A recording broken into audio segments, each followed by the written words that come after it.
The Stargate at Cheyenne Mountain had been active for nearly 7 years, and in that time, the SGC had seen wonders and horrors beyond imagination. They had fought false gods, negotiated with alien races, and defended Earth from extinction more times than the public would ever know. But nothing, absolutely nothing, had prepared them for what came through the gate on that ordinary Tuesday afternoon. The event horizon shimmered with its usual ripple of blue energy as SG-7 prepared to return from P3X 888, a routine reconnaissance mission to a seemingly abandoned Goa'uld outpost. The control room hummed with standard activity. Technicians monitored readings. Airmen stood at attention. General Hammond observed from his position overlooking the gate room, coffee in hand. Then every alarm in the facility screamed at once. The Stargate's event horizon exploded outward in a cascade of brilliant white light mixed with something else, streaks of red and gold energy that had no business existing in their universe. The blast wave sent the SG-7 welcoming committee scrambling for cover as the iris slammed shut automatically. But whatever was coming through had already breached. A figure shot through the solidifying metal iris as if it were paper, trailing energy that made the technicians' instruments spike into the red. The shape was humanoid, compact, wearing what looked like a blue and red suit with a flowing red cape. It tumbled through the air with no control, no grace, just raw momentum carrying an unconscious body. The figure slammed into the concrete ramp with enough force to crack the reinforced surface, bounced once, and skidded to a stop at the base of the Stargate. Klaxons continued their urgent wail. Marines poured into the gate room, P-90s raised and trained on the motionless form. Colonel Jack O'Neill burst through the blast door with Major Samantha Carter, and TLC close behind, weapons drawn. They had been in the briefing room when the alarm sounded, and O'Neill's instincts had kicked in immediately. He took in the scene with practiced efficiency, the cracked ramp, the smoking figure in the ridiculous costume, and the Stargate now cycling down to its dormant state. "Tell me that's not what I think it is," O'Neill muttered, approaching cautiously. Carter was already scanning the figure with a handheld device, her eyes widening at the readings. "Sir, I'm picking up massive energy signatures. Cellular structure it's not reading as human, but it's definitely organic. Body temperature is elevated but stable. And sir," she looked up, genuine shock on her face, "the radiation he's giving off, it's similar to solar radiation, but the wavelength is all wrong for our sun." TLC tilted his head, studying the figure with the measured calm of a warrior who had seen too much to be easily surprised. "He bears no mark of the Goa'uld. His attire is unlike any I have encountered." The figure groaned. Every weapon in the room tensed. "Easy," O'Neill commanded, his P-90 steady. "Nobody shoots the Cape Guy unless he does something Cape Guy threatening." The man's eyes opened, brilliant blue, almost glowing, and he tried to push himself up. His hand pressed against the concrete, and the ramp cracked further, chunks of reinforced material crumbling like chalk. He gasped, collapsing back down, breathing hard. "Where?" His voice was rough, disoriented. "Where am I?" "You're in a very secure military facility," O'Neill said, not lowering his weapon. "And you just crashed through our front door, uninvited. So here's what's going to happen. You're going to stay very still, and we're going to have a nice calm conversation about who you are and what you're doing here." The man's eyes focused on O'Neill, then swept across the gate room, taking in the armed personnel, the strange technology, the Stargate itself. Confusion flickered across his face, followed by something that looked like recognition, then deeper confusion. "This isn't Earth," he said quietly. "Oh, it's Earth," O'Neill replied. "Just probably not your Earth. Welcome to our nightmare. I'm Colonel O'Neill. This is Major Carter and TLC. And you are..." The man managed to sit up, moving slowly, clearly weak. His cape pooled around him, and in the harsh lights of the gate room, the symbol on his chest stood out clearly, a stylized S inside a diamond shield. "My name's Kal-El," he said, his voice growing stronger. "But most people call me Clark Kent." He paused, seeing their blank expressions. "Some call me Superman." Carter's device beeped urgently. "General Hammond, I'm reading a massive power buildup." His cells they're absorbing energy from somewhere. The fluorescent lights, maybe background radiation. Sir, whatever he is, he's recharging. Hammond's voice came through the speaker system, measured but firm. Colonel O'Neill, get him to the holding cell. Dr. Fraser to the gate room immediately. And someone get me everything we have on interdimensional travel and energy beings. He paused. And find out if the Ascgard have ever heard of a Superman. Superman Clark didn't resist as 2 full SF teams escorted him from the gate room, though O'Neill noted that the restraints they placed on his wrists looked more symbolic than functional. The man could have cracked the concrete with his bare hand. What would handcuffs do? As they led him through the corridors of the SGC, Clark's eyes took in everything with an expression that broke O'Neill's heart a little. It was the look of someone who had just realized they were very, very far from home. In the control room, General Hammond stared at the cracked ramp and the scorch marks on the walls. 7 years of gate travel, and they thought they'd seen everything. They were wrong.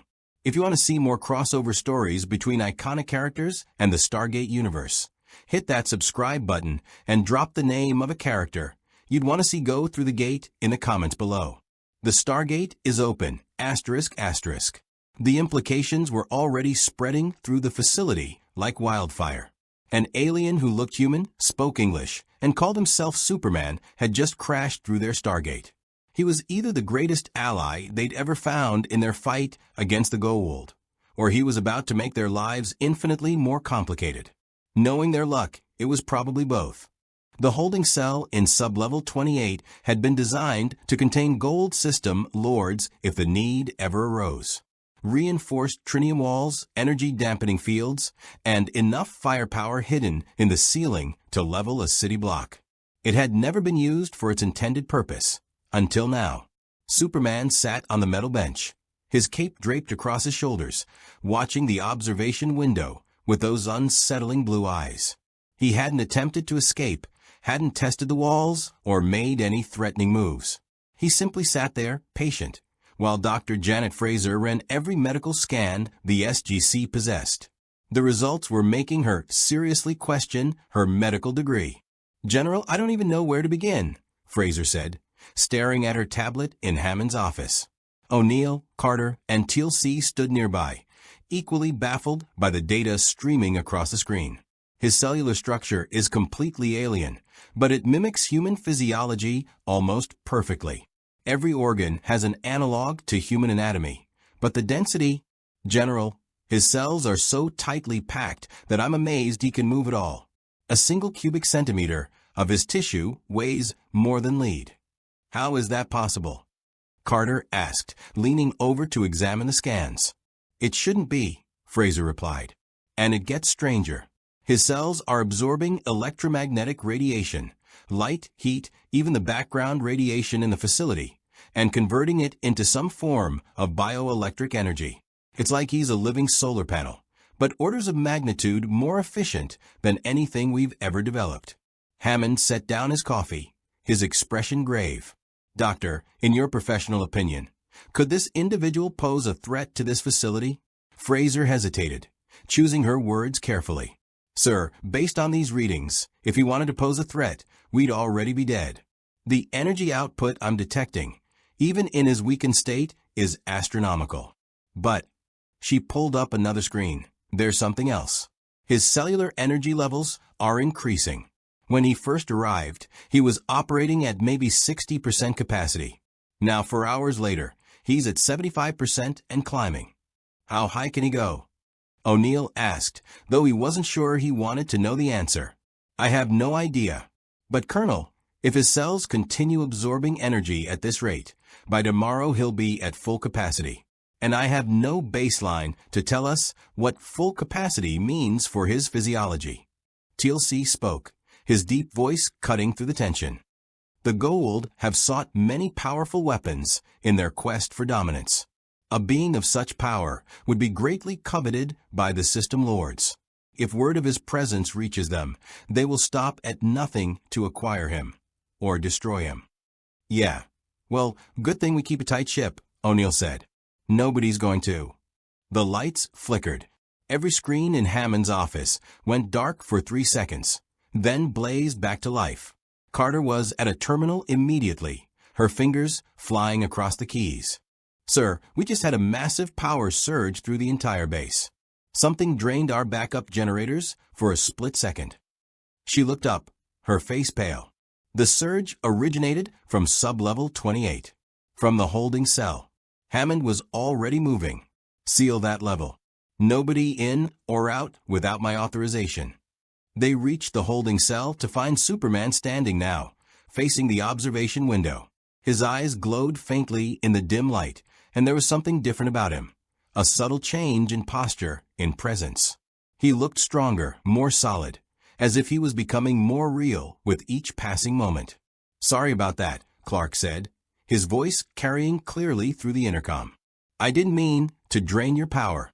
I'm still adjusting to this universe. The energy here feels different, denser, somehow."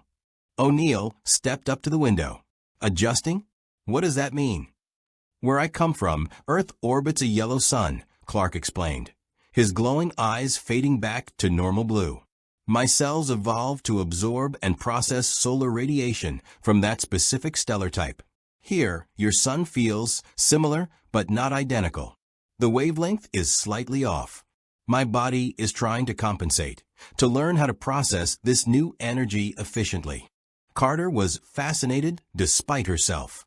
"You're saying you're literally powered by sunlight?" "In a manner of speaking. On my Earth, under a yellow sun, I'm nearly invulnerable. I can fly, lift incredible weights, see through solid objects, generate heat with my eyes." He gestured at the walls around him. "Here, I'm operating at reduced capacity.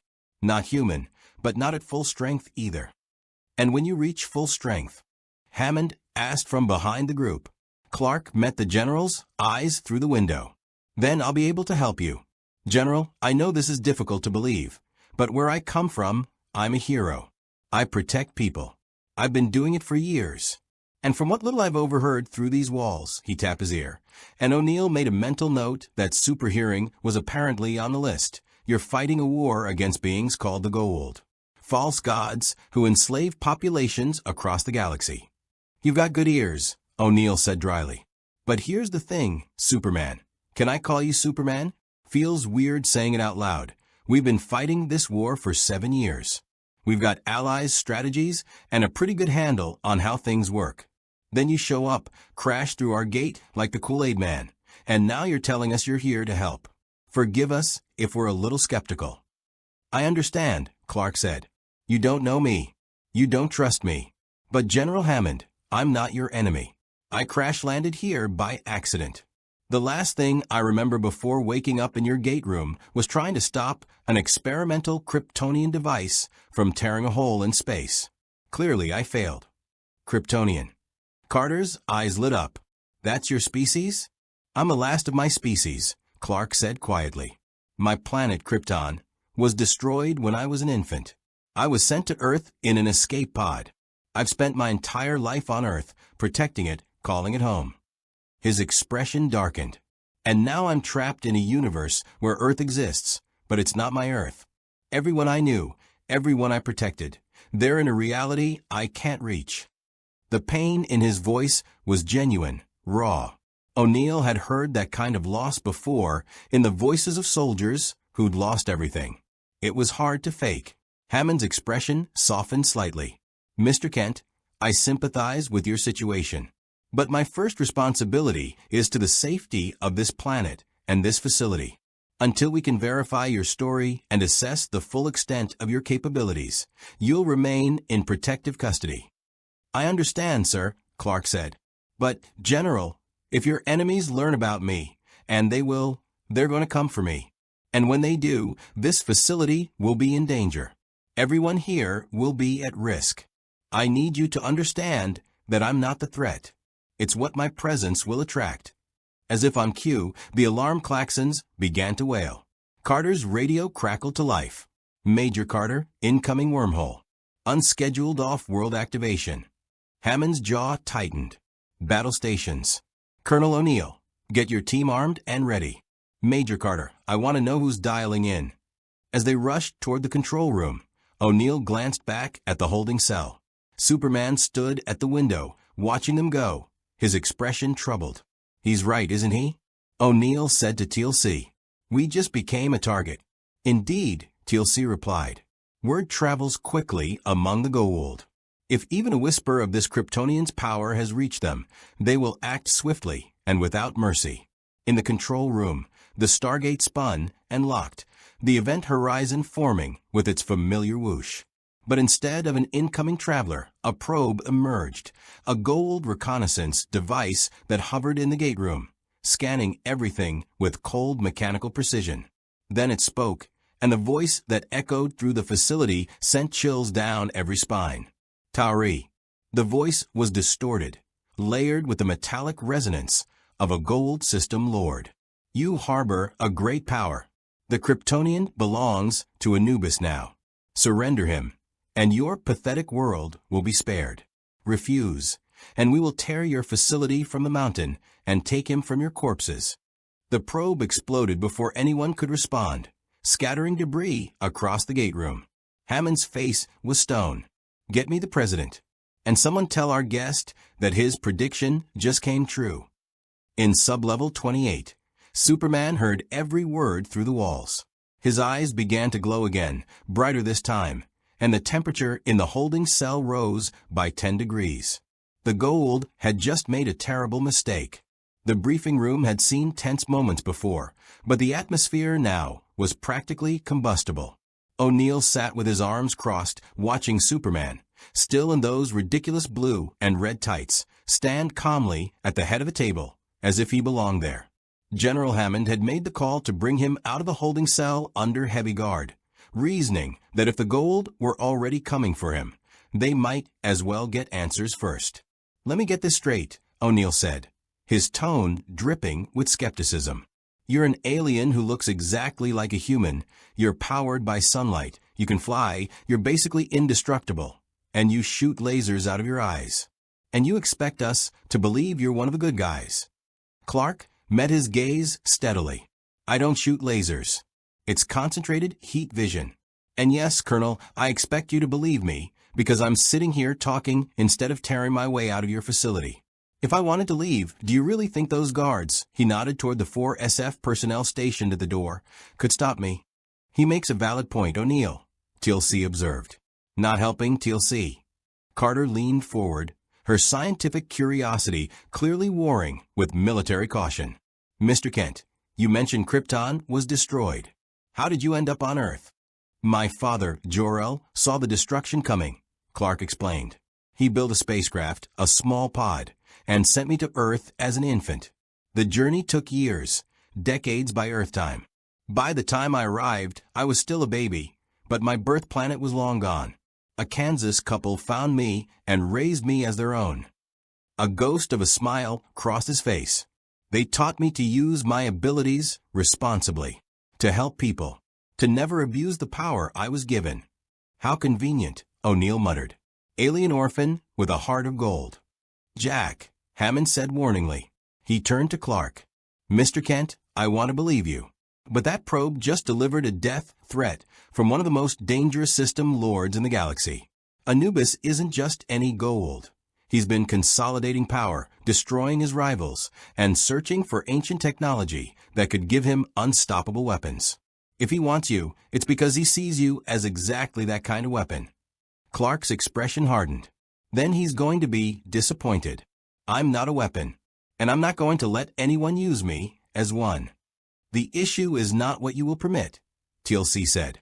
"The Goa'uld possess technology capable of mind control. Devices that can suppress will and bend even the strongest warrior to their purpose. If Anubis captures you and places you in a sarcophagus or uses Goa'uld mental conditioning, he'd have a Superman under his control," Carter finished, horror dawning in her eyes. "Sir, TLC's right.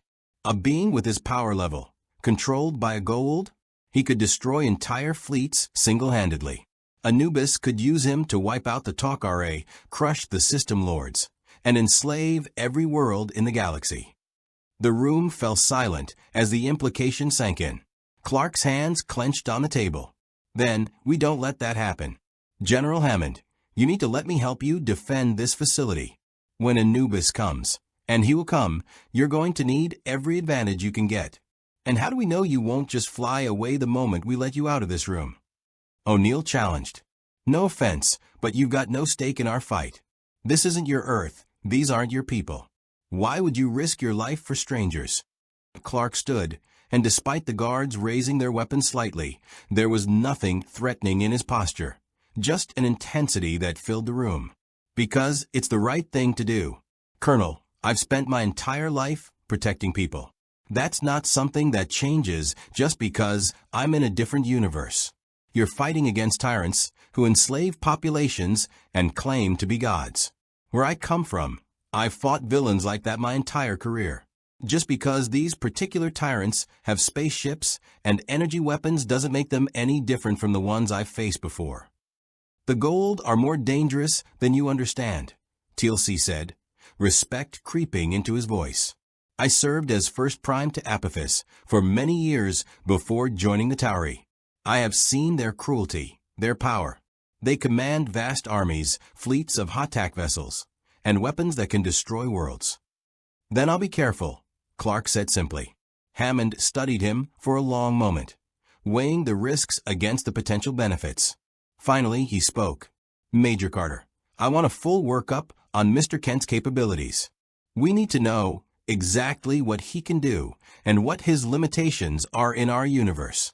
Colonel O'Neill, I want SG-1 ready for immediate deployment when Anubis makes his move.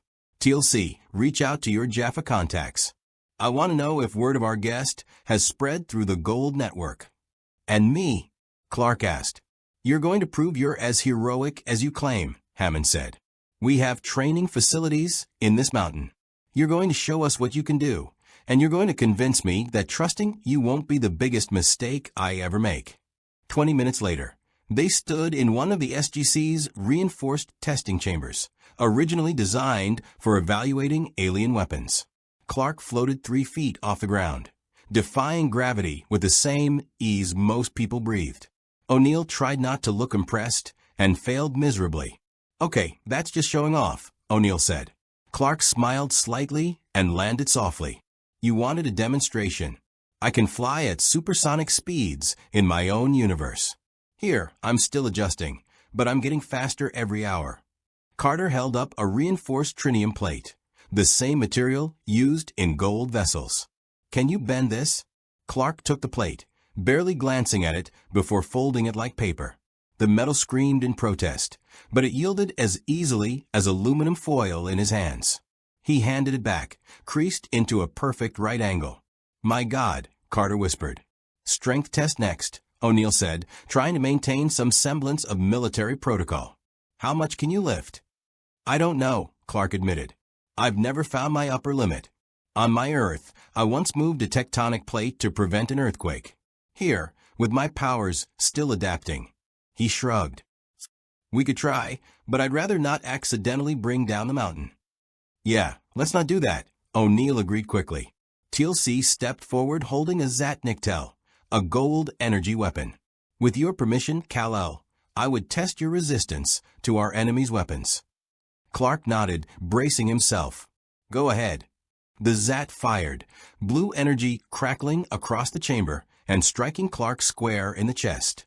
He staggered backward, pain flashing across his face, but he remained standing. The energy dissipated across his suit, which seemed undamaged despite the direct hit. Again, Clark said through gritted teeth. Teal'c fired twice more in rapid succession. Each blast drove Clark back a step, and by the third shot, smoke was rising from the impact points on his suit.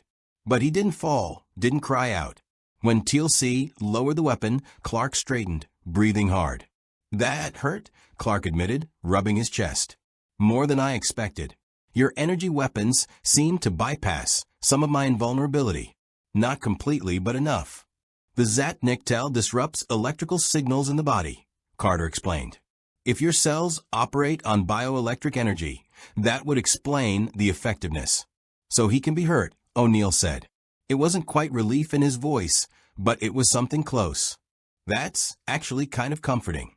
Staff weapon next? TLC suggested, producing the longer Goa'uld weapon. The staff blast hit harder, and this time Clark did go down on one knee, his hands pressed against the floor as he fought to stay conscious. When he looked up, there was genuine concern in his eyes. If Anubis has weapons like these, Clark said, we're going to have a real fight on our hands. Welcome to our world, Superman, O'Neill said, offering a hand to help him up. Clark took it, and O'Neill felt the restrained strength in that grip, power that could crush his hand like a grape, held in perfect check. The alarm klaxons shattered the moment of understanding. Unscheduled off-world activation. The announcement echoed through the facility. Hammond's voice came through the intercom. Colonel O'Neill, SG. 1 to the gate room immediately. We're receiving an incoming wormhole, and the IDC is TALK RA. They ran, Clark keeping pace easily despite his weakened state. In the control room, the Stargate's event horizon rippled, and a figure stumbled through, a TALK RA operative, bleeding from multiple wounds, clutching her side. We were ambushed, she gasped as medical teams rushed to her. Anubis, he knows. The entire Goa'uld network knows. They're calling him the Kryptonian weapon. Every system lord converging. He's offering a prize to whoever brings you to him. She collapsed, and Fraser's team rushed her to the infirmary. Clark's face was grim. How long do we have? Hours at most, Hammond said. Anubis's fleet is the fastest in the galaxy. If he's mobilizing. Then we prepare, Clark said firmly. General, I meant what I said. I'm not going to let him use me as a weapon. And I'm not going to let him destroy this facility to get to me. O'Neill studied him for a moment, then nodded. All right, Superman. Let's see if you're really as super as you say you are. Outside the mountain, storm clouds gathered, not from weather, but from the hyperspace windows beginning to form in Earth's orbit. The Goa'uld were coming, and they were bringing an armada. The SGC had faced impossible odds before, but watching the tactical display light up with incoming Goa'uld signatures was a new kind of nightmare. Major Carter stood at the main console, her face illuminated by the red warning lights as ship after ship dropped out of hyperspace in high orbit. 3 attack vessels, sir, she reported, her voice tight. Make that 4. No, 5. They're forming a blockade pattern around Earth. Can we identify which system lords? Hammond asked, his hands clasped behind his back as he stared at the display. Reading energy signatures, now. One is definitely Anubis's flagship. The others. Carter's fingers flew across the keyboard. Sir, I'm reading insignias from multiple system lords. This isn't just Anubis. He's brought allies. O'Neill swore under his breath. How the hell did word spread this fast? TLC stood rigid, his expression dark. The Goa'uld spy network is extensive, O'Neill. If even one Jaffa witnessed the energy signature from the Kryptonians' arrival through the Stargate, it would have been reported immediately to their master. Such power readings would be impossible to ignore. Clark stood near the back of the control room, still flanked by 2 nervous SF guards who clearly understood their weapons would be useless if he decided to leave. But he wasn't looking at the guards. His eyes were fixed on the tactical display, watching ships that represented the enslavement of millions converge on this planet. How many people do they have on those ships? He asked quietly. Each Hatak typically carries a crew of several thousand Jaffa and human slaves, TLC said. With 5 vessels, we are looking at an invasion force of 15 to 20,000. And I'm guessing you don't have enough ships to fight them off. We have exactly 2 operational vessels, Carter said. The Prometheus is still in space dock undergoing repairs from our last engagement. And the X-302s are atmospheric fighters. They'd be torn apart in seconds against Hatak shields and weaponry. Hammond's jaw tightened. Major, get me the president. And someone wake up the TALK RA. We need allies now. Sir, one of the technicians called out. Incoming transmission. It's from Anubis's flagship. On screen. The monitor flickered to life, revealing a figure shrouded in darkness, his face hidden behind an elaborate mask that seemed to absorb light itself. When Anubis spoke, his voice resonated with the layered tones of the Goa'uld, but there was something else beneath it, something ancient and terrible. Tauri, Anubis said, the word dripping with contempt. You have something that belongs to me. The Kryptonian. He's not a possession, Hammond replied firmly. And he certainly doesn't belong to you. Anubis laughed, a sound like grinding stone. Do you understand what you harbor in that primitive facility? I have searched the galaxy for millennia, seeking weapons powerful enough to challenge the ancients themselves. And now, through remarkable fortune, one has fallen into my lap. The Kryptonian will serve me, willingly or otherwise. Yeah, about that, O'Neill cut in, stepping forward. See, we've had a chat with our new friend here, and he's not really the serve evil space gods type. So maybe you should just turn those fancy ships around and... Silence. Energy crackled through the transmission. I offer you this one opportunity, Tauri. Send the Kryptonian through the Stargate to coordinates I will provide. Do this, and Earth will be spared. Refuse, and I will demonstrate why even the system lords fear my wrath. Clark moved forward, pushing past the guards who made no real attempt to stop him. Anubis, I can hear you. If you want me, you're going to have to come down here and take me yourself. The mask tilted, as if Anubis was truly seeing Clark for the first time. Ah, the weapon speaks. Tell me, Kryptonian, do you truly understand the power I command? I have obliterated entire civilizations. I possess knowledge from the ancients themselves. What makes you think you can stand against me? Because I've stood against worse, Clark said simply. I've faced beings who thought they were gods. They all learned the same lesson eventually. Interesting. Anubis leaned forward, his interest clearly piqued. You have spirit. That will make breaking you all the more satisfying. I will give you 1 hour, Tauri. Send him to me, or I begin by glassing your cities. Perhaps starting with New York? Or would you prefer I target the population centers in China? I have enough firepower to choose multiple targets. The transmission cut out. The control room erupted into controlled chaos. Technicians scrambled to alert Earth's defense forces. Carter began calculating firing solutions for weapons that probably couldn't penetrate Goa'uld shields. O'Neill grabbed his radio to mobilize every SG team. Hammond turned to Clark. Mr. Kent, I need to know right now, can you fight those ships? Clark was quiet for a moment, his eyes distant as if measuring something only he could perceive. In my universe, at full power, yes. I could take on all 5 ships and win. Here. He held up his hand, and everyone could see it trembling slightly. I'm still adapting. Still learning how to process this universe's energy. I'm stronger than I was 6 hours ago, but I don't know if I'm strong enough yet. That's not a no, O'Neill observed. No, Clark agreed. It's not. There may be another option, TLC said. The Ascgard. Thor has expressed interest in meeting you. Kal-El. If we could contact the Ascgard, convince them to send ships. The Ascgard won't intervene directly in human conflicts, Carter said. The Protected Planets Treaty, specifically. This isn't a human conflict anymore, Clark interrupted. This is about me. And I'm not human, not by Earth standards anyway. He turned to Hammond. General, contact your Asgard allies. Maybe they'll come if they know there's a new player in the galaxy who doesn't fall under their treaty restrictions. Hammond nodded. Do it. Major Carter, send a subspace message to Thor. Priority 1. Already on it, sir. The hour that followed was the longest of Clark's new life in this universe. He spent it in the training facility, pushing himself harder than he had since arriving, flying faster, hitting harder, testing the limits of his returning strength. Each minute that passed, he could feel his cells adapting more efficiently, pulling energy from every available source. The fluorescent lights, the electrical systems, the faint radiation from Earth's sun filtering through miles of rock and steel. He was at perhaps 85% now, maybe 90. It would have to be enough. In the control room, Carter looked up from her console with barely concealed excitement. Sir, we're receiving a response. The Asgard are sending a ship. Thor himself is coming. Ite. 15 minutes. But sir, her expression fell. Anubis is moving his fleet into attack position.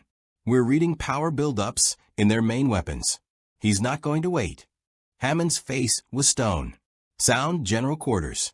Get every civilian into the shelter levels. Colonel O'Neill, I want your team ready to evacuate Mr. Kent through the gate if this facility becomes compromised.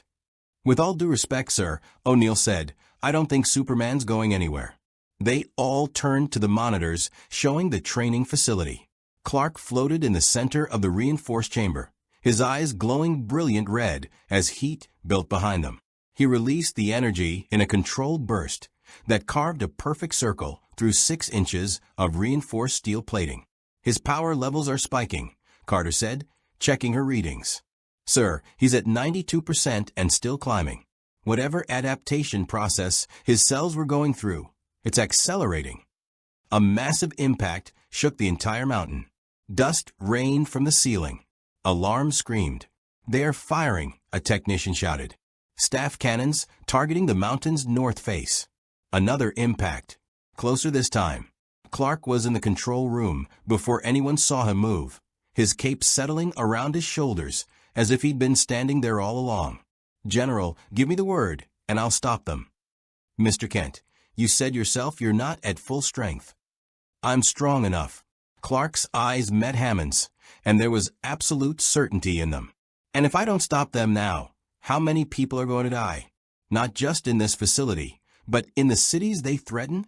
General, I didn't ask to come to this universe, but I'm here now, and I'm not going to stand by while innocent people are threatened by tyrants.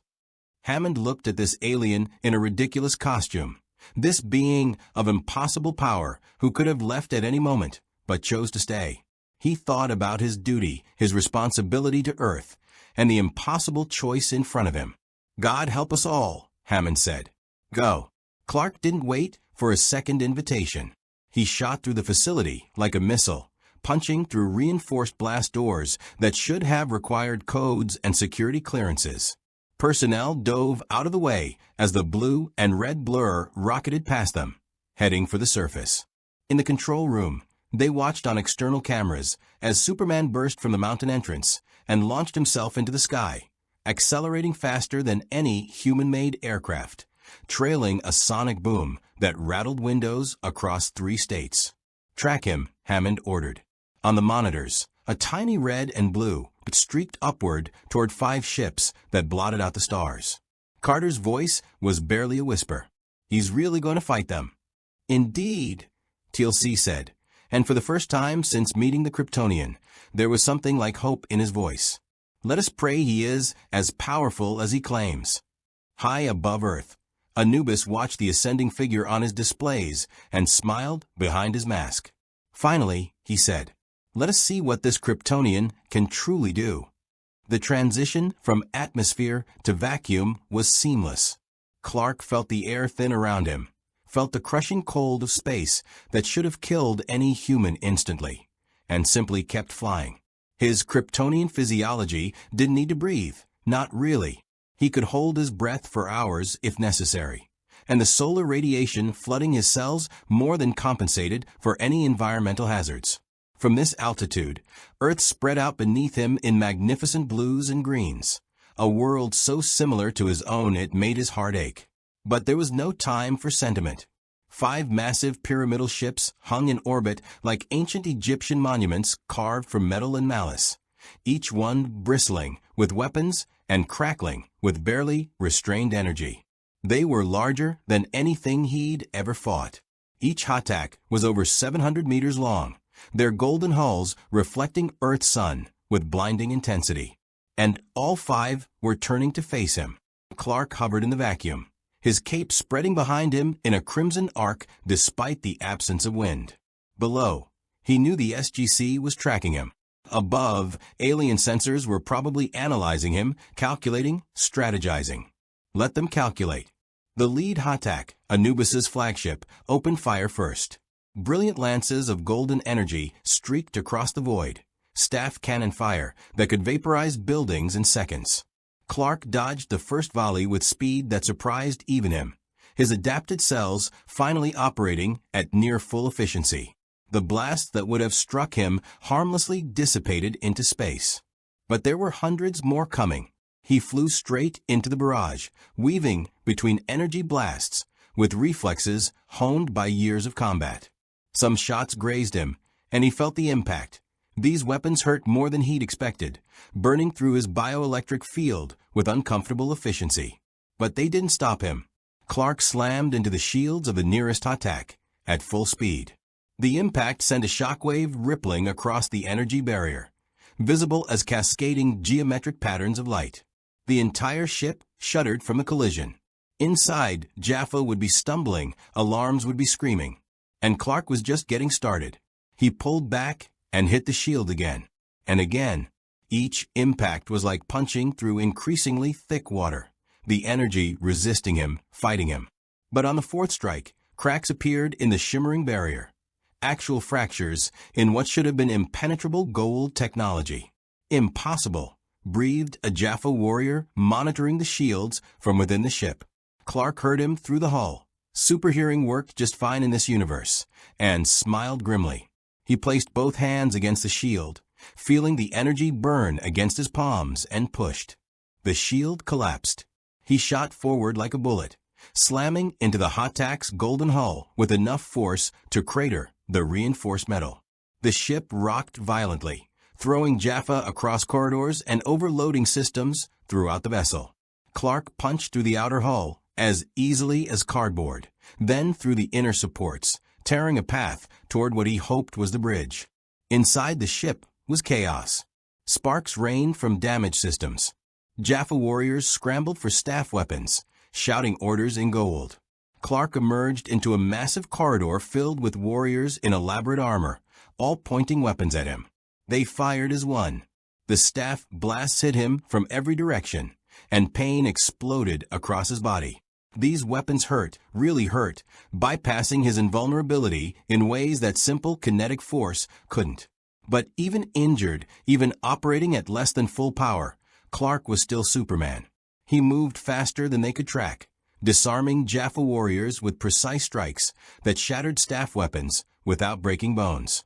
He wasn't here to kill, just to disable.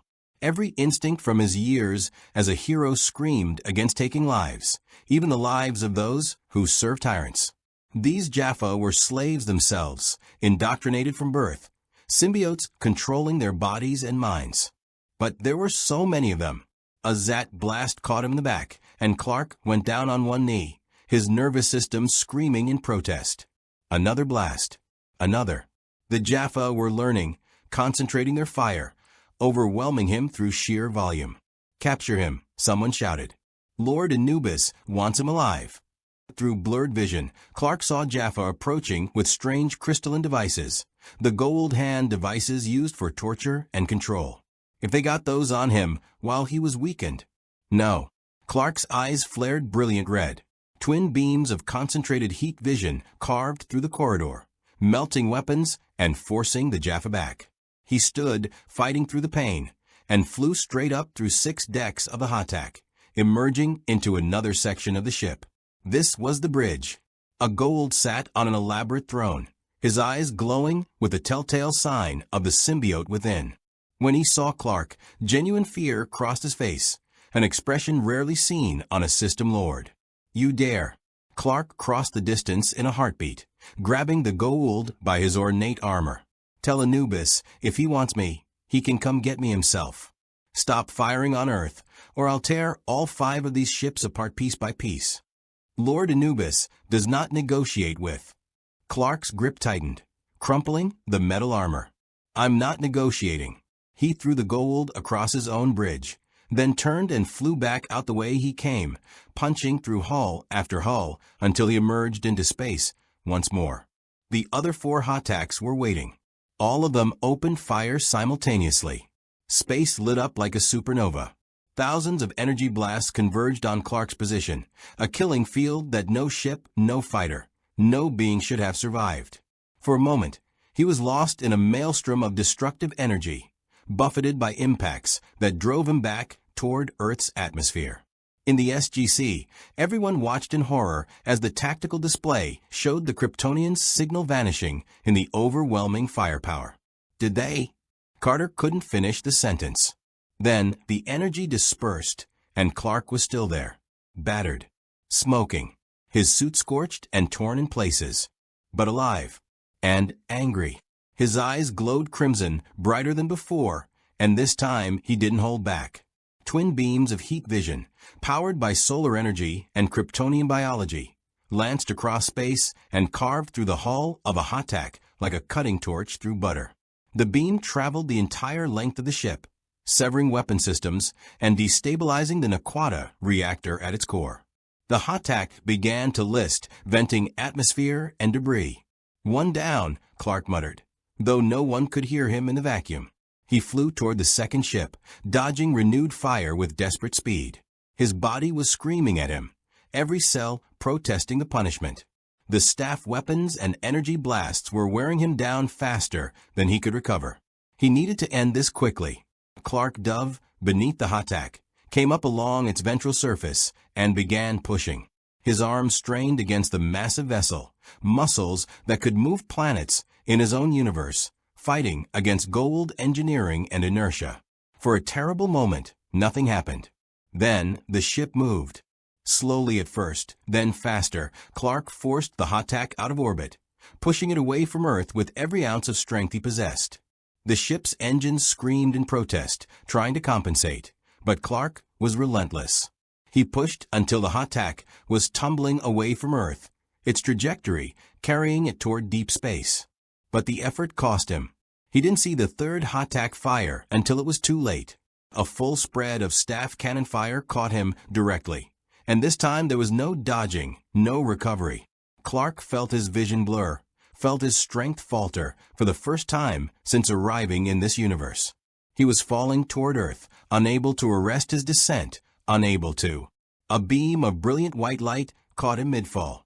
The Ascgard transport beam materialized around Clark, lifting him from free fall and depositing him in a crystalline chamber aboard a ship he didn't recognize. Thor, a small gray alien with large black eyes, stood before him, looking concerned in that expressionless way the Asgard had mastered. "Superman," Thor said in his synthesized voice. "You fought bravely, but the battle is far from over." Through the transparent hull, Clark could see the 4 remaining Hataks regrouping, and something new appearing on sensors. More ships dropping out of hyperspace. "Reinforcements. How many?" Clark asked, struggling to stand. 12 additional vessels, Thor replied. "Anubis has called in favors from multiple system lords. This has become a full invasion fleet." Clark's legs gave out, and he collapsed against the wall of the Asgard ship, his body finally hitting its limit. "I can't. I need more time to recover." "You will have it," Thor said. "The Asgard will buy you that time. But Superman, you must understand. What you did today has changed everything. You damaged 3 Hatak vessels and destroyed 1. No single being has ever accomplished such a feat. The Goa'uld will not forget this. Neither will the galaxy." "I just wanted to protect Earth," Clark said quietly. "And you have. But now every system lord, every power in the galaxy will know about you. The Kryptonian who challenged the Goa'uld and lived." Thor's large eyes seemed to bore into him. "The question is, what will you do with that reputation?" Outside, 2 more Asgard vessels emerged from hyperspace, their sleek forms moving to intercept the Goa'uld fleet. The battle for Earth had escalated beyond anything the SGC had prepared for. And in his throne room aboard his flagship, Anubis watched the tactical displays with cold fury. The Kryptonian had been more powerful than anticipated, more resistant to Goa'uld technology, more useful. "Recall the fleet," Anubis commanded. "For now. But send word to my research division. I want every scrap of data on Kryptonian physiology, every weakness, every vulnerability." His mask tilted toward the image of Earth on his screen. "The Kryptonian thinks he has won. Let him believe that. When I return, I will be prepared." The Hataks began withdrawing, jumping to hyperspace one by one. In the SGC control room, cheers erupted as the Goa'uld fleet disappeared from sensors. "They're retreating," Carter shouted. "Sir, the Asgard ships are escorting them out of the solar system." Hammond allowed himself a brief moment of relief before his military pragmatism reasserted itself. "Where's Mr. Kent?" "Thor's ship, sir. Reading his biosigns, he's alive, but badly hurt." O'Neill grabbed his radio. "Thor, this is Colonel O'Neill. Please tell me Superman's okay." Thor's voice came through clearly. "He requires rest and solar radiation to fully recover. But Colonel O'Neill, your ally performed admirably. The Goa'uld have been driven back. For now." "For now," O'Neill repeated grimly. "Yeah, that's what I was afraid of." The Ascgard medical bay was unlike anything Clark had experienced. Crystalline walls pulsed with soft blue light, and hovering diagnostic devices scanned every inch of his body with technology that made Earth's most advanced equipment look like stone tools. Thor stood nearby, observing the readouts with what Clark had learned to recognize as intense curiosity. "Fascinating," Thor said, his large eyes reflecting the holographic displays. "Your cellular structure is adapting in real time. The damage from the Goa'uld weapons is already healing. At this rate, you will be at full capacity within 6 hours." Clark sat up on the examination platform, wincing as burned tissue knitted itself back together. 6 hours feels like a long time when there's an invasion fleet that could come back any minute. "The fleet will not return immediately," Thor assured him. "Anubis is many things, but reckless is not one of them. He will study what happened today, analyze your capabilities, and return with a strategy designed specifically to counter you." Thor paused. "You have become a problem he must solve." "Great," Clark muttered. "I've been in this universe less than a day, and I've already made a powerful enemy. You have also made powerful allies." Thor gestured, and the view screen showed Earth below, the SGC's location marked with a glowing indicator. "The Tauri have struggled against the Goa'uld for years. Today, you gave them their most significant victory. 3 Hatak vessels damaged, 1 destroyed, and an entire invasion force driven back. The reverberations will be felt throughout the galaxy." Clark stood, testing his legs. The weakness was fading, his Kryptonian biology doing exactly what it was designed to do: recover and adapt. "Thor, I need to understand something.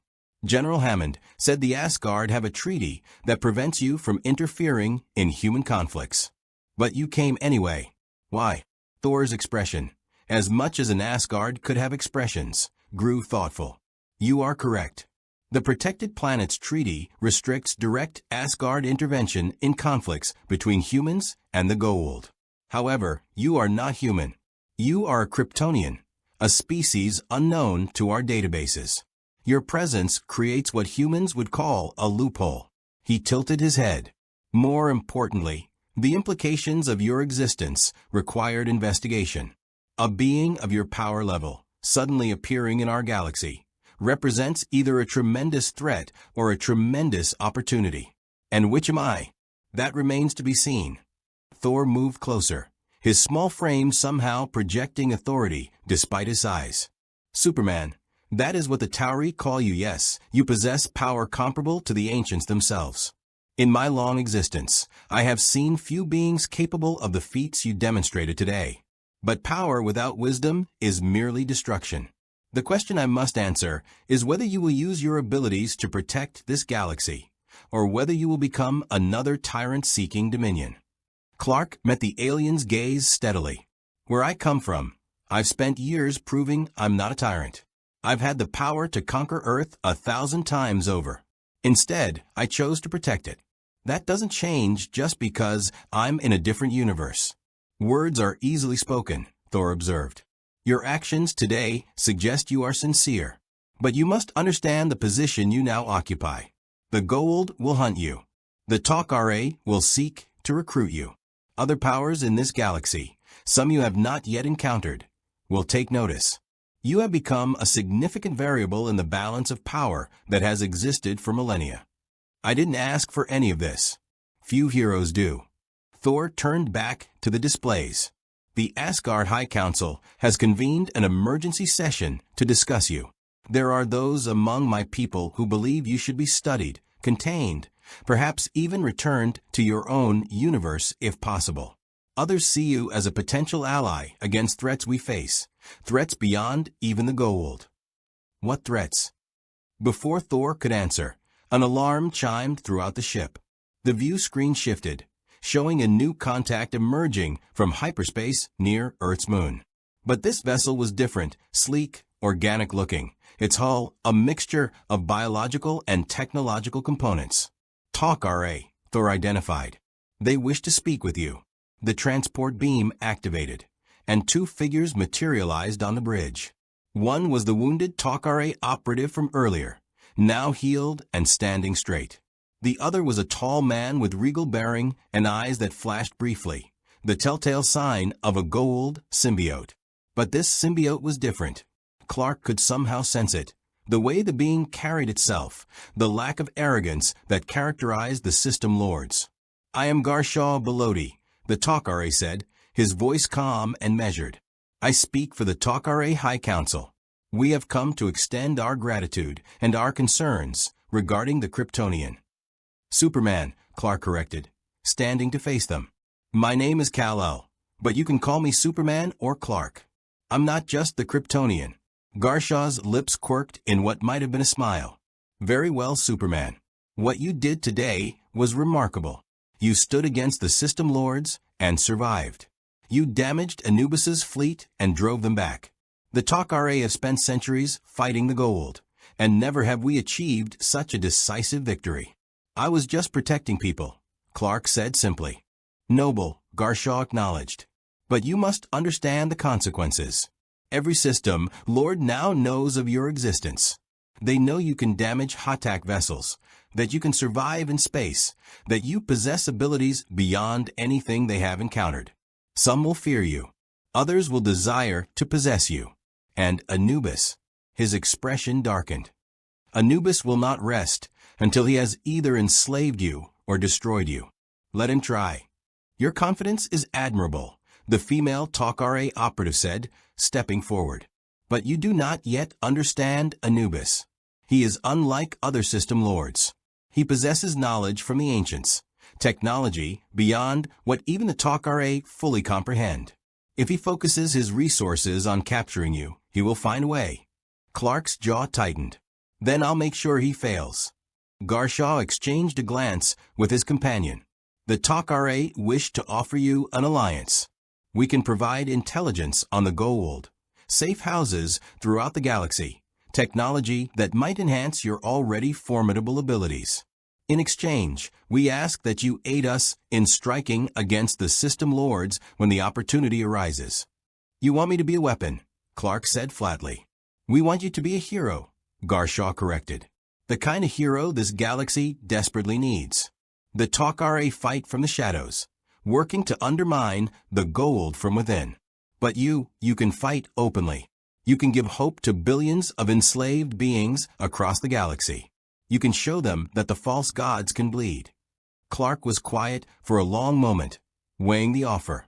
Back home, he'd worked with governments, with the Justice League, with organizations both official and unofficial.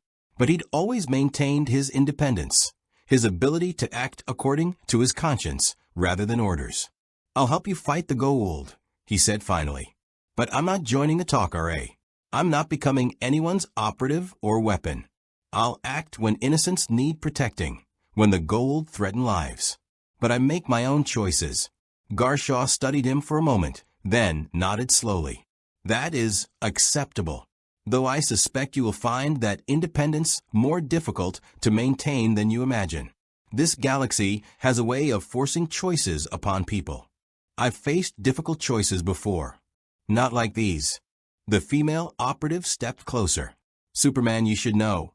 The Talk-RA have received intelligence that Anubis is not working alone. He has been in contact with other system lords, offering them something in exchange for their support in capturing you." "What's he offering?" "Access to you," she said grimly. "He's promised them the opportunity to study your physiology, to reverse engineer your powers. Imagine a Goa'uld with Kryptonian abilities, or an army of Jaffa enhanced with your genetic material." The temperature in the room seemed to drop several degrees. Clark's eyes flickered with barely contained heat vision. That's not going to happen. We share your sentiment, Garshaw said. But you must be vigilant. The Goa'uld have technology capable of extracting genetic material, of cloning, of biological manipulation. If they capture you even briefly, the consequences could be catastrophic. Thor interjected. The Asgard have similar concerns. We have faced the threat of our own technology being stolen and misused. A being of Superman's power in the hands of the Goa'uld would shift the balance of power in the galaxy irreversibly. Clark looked between the Asgard and the Tok'ra, understanding finally settling over him like a weight. He wasn't just a hero in this universe. He was a prize, a weapon, a threat, and a hope all rolled into one. Every faction would have designs on him. Every power would either want to control him or eliminate him. It was exhausting. I need to get back to Earth, Clark said. The SGC needs to know what's coming. We will transport you, Thor said. But Superman, I must give you one final warning. The Asgard have detected unusual energy signatures throughout the galaxy, readings consistent with Anubis activating ancient technology. We believe he is searching for something specific, something that might give him an advantage against you. What kind of something? We do not know. But whatever it is, Anubis believes it will be enough to defeat you. Be cautious. The transport beam activated, and Clark felt himself dematerializing. The last thing he saw was Garshaw's troubled expression and Thor's unreadable alien features. He rematerialized in the SGC gate room, where General Hammond and SG-1 were waiting. The relief on their faces was palpable, though O'Neill tried to hide it behind his usual sarcasm. Well, look who's back from space, O'Neill said. How was the view? Educational, Clark replied. He turned to Hammond. General, we need to talk. The Tok'ra just gave me some intelligence that you need to hear. Briefing room 5 minutes, Hammond ordered. Someone get Dr. Fraser down here to check him over. As they moved through the corridors, Carter fell into step beside Clark. We watched the whole battle from down here. The way you fought those ships. Superman, that was incredible. You saved countless lives today. I did what anyone would do, Clark said modestly. No, Tilsey said from his other side. You did what only you could do. The Jaffa on those ships will speak of this day. Word will spread throughout the galaxy. The Kryptonian who stood against the system lords and survived. Great, Clark muttered. More attention. Just what I needed. But as they entered the briefing room and Clark began to relay everything the Tok'ra had told him, he couldn't shake the feeling that Thor had been right. His arrival in this universe had changed everything. The question now was whether that change would save this galaxy or doom it. Outside in the parking lot of Cheyenne Mountain, a janitor noticed something strange in the sky, a brief shimmer, like heat distortion, that vanished as quickly as it appeared. He shrugged and went back to work, not knowing that he'd just witnessed a cloaked Alkesh scout ship taking high-resolution scans of the facility. Aboard that ship, a Goa'uld scientist studied the data with growing excitement. My lord, he transmitted to Anubis's flagship. I have detailed scans of the Kryptonian's cellular structure. And my lord, I believe I have found his weakness. The briefing room fell silent as Clark finished explaining the Tok'ra intelligence. Hammond sat at the head of the table, his expression carved from stone. O'Neill was leaning back in his chair, arms crossed, trying to look calm and failing. Carter had pulled up star charts on the display screen, tracking known Goa'uld fleet movements. Tilsey stood near the window, motionless as a statue. So let me make sure I understand, O'Neill said finally. Anubis wants to capture you, clone you, or just generally turn you into his personal attack dog. And he's got other system lords interested in getting a piece of the action. Did I miss anything? That about covers it, Clark confirmed. The Tok'ra think he's searching for ancient technology, something that could give him an edge against me. The ancients possessed knowledge far beyond even the Asgard, Tilsey said. If Anubis has discovered a weapon from their civilization, it could prove devastating not just to you, Kal-El, but to all who oppose him. Carter pulled up another display. We've been tracking increased activity near several ancient outposts. Anubis has been systematically raiding sites we didn't even know existed. If he's looking for something specific. She trailed off, worry creasing her forehead. Then we need to find it first, Hammond finished. Major, coordinate with the TALK RA. Get me a list of every known ancient site that Anubis might target. Colonel O'Neill, I want SG-1 ready to move at a moment's notice. Sir, Carter said carefully, if Anubis is specifically looking for anti-Superman technology, wouldn't it make sense for Superman to be part of any mission to secure these sites? Absolutely not, Hammond said firmly.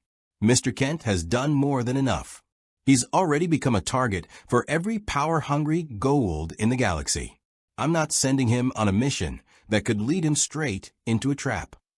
With respect, General, Clark said, I don't think I get a vote on being a target. I already am one. And if there's technology out there that could hurt me, I'd rather know about it before Anubis gets his hands on it. He stood, placing his hands on the table. I can help. I want to help. You've helped plenty, O'Neill said, but there was something in his tone. Not quite respect, but acknowledgement. You went up against 5 Hattaks and lived to tell about it. That's more than any of us could say. But Carter's got a point. If we're going after ancient tech, having someone who can punch through walls and fly might come in handy. Hammond looked at Clark for a long moment. Mr. Kent, you understand that joining an SG team means following orders. Military protocol. Chain of command. Clark met his gaze steadily. I understand, sir. And I'll follow orders as long as they don't conflict with my values. I won't kill unless there's absolutely no other choice. I won't abandon civilians. And I won't let innocent people die because of military protocol. That's what I was afraid you'd say, Hammond muttered. But he didn't refuse. Colonel O'Neill, Mr. Kent is hereby attached to SG-1 as a civilian consultant. If, and only if, we locate an ancient site that Anubis is targeting, he goes with you. Is that understood? Crystal clear, sir, O'Neill said. He looked at Clark. Welcome to the team, Superman. Try not to make us look bad. The alarm klaxons interrupted before Clark could respond. The announcement came through the intercom. Unscheduled off-world activation. Receiving TALK RA IDC. They rushed to the control room. The Stargate's event horizon rippled, and Garshaw emerged, moving with urgent purpose. General Hammond, Garshaw said, without preamble. We've located it. Anubis's target. P3X 439, an ancient outpost that our intelligence suggests contains a weapons facility. Anubis is en route with a significant force. If he acquires what's there, how long do we have? Hammond demanded. Hours at most. His fleet will arrive at the planet within 3 to 4 hours. Hammond didn't hesitate. Colonel O'Neill, gear up. SG-1 and Mr. Kent deploy immediately. Your mission is to secure whatever ancient technology is at that facility before Anubis arrives. If you can't secure it, destroy it. Under no circumstances can it fall into Goa'uld hands. Understood, sir. O'Neill turned to his team. You heard the man. We leave in 15 minutes. P3X 439 was a dead world. The Stargate stood on a plateau of cracked gray stone, surrounded by ruins so ancient they'd been worn smooth by millennia of wind. The sky was a sickly yellow, choked with dust that limited visibility to a few hundred meters. In the distance, a structure rose from the wasteland, clearly ancient in design, all elegant curves and impossible geometries. Clark stepped through the Stargate behind SG-1, adjusting to the thin atmosphere. His enhanced senses immediately picked up details the others would miss. The faint hum of technology still active beneath the surface, the ozone smell of ancient power sources, the complete absence of life for kilometers in every direction. Cheerful place, O'Neill commented, raising his P90 and scanning the area. Carter, which way? Carter consulted her ancient technology detector, a cobbled-together device that combined Ascgard sensors with salvaged Goa'uld technology. The energy readings are coming from that structure. Massive power output, sir. Whatever's down there, it's still active after thousands of years. Of course it is, O'Neill muttered. Why would ancient technology ever just turn off like normal tech? They moved toward the structure in tactical formation. O'Neill on point, Carter and Daniel Jackson in the middle. TLC bringing up the rear. Clark floated a few feet off the ground, his enhanced vision scanning for threats. "You know you could walk," O'Neill said without looking back. "Just to blend in." "I can see better from up here," Clark replied. "And if something comes at us, I can intercept faster." Fair point. The entrance to the ancient facility was a massive archway covered in the flowing script of the ancients. Daniel stopped to examine it, his archaeologist instincts kicking in despite the time pressure. "This is fascinating," Daniel said, running his hand over the symbols. "This isn't just a weapons facility. According to these inscriptions, this was a research station dedicated to studying, I think the translation is universal constants, the fundamental laws of physics that govern reality." "Can you open it?" O'Neill asked impatiently. Daniel pressed several symbols in sequence, and the archway shimmered, revealing a corridor beyond. Ancient lighting activated automatically, cool blue illumination that hadn't shone in 10,000 years. They entered cautiously.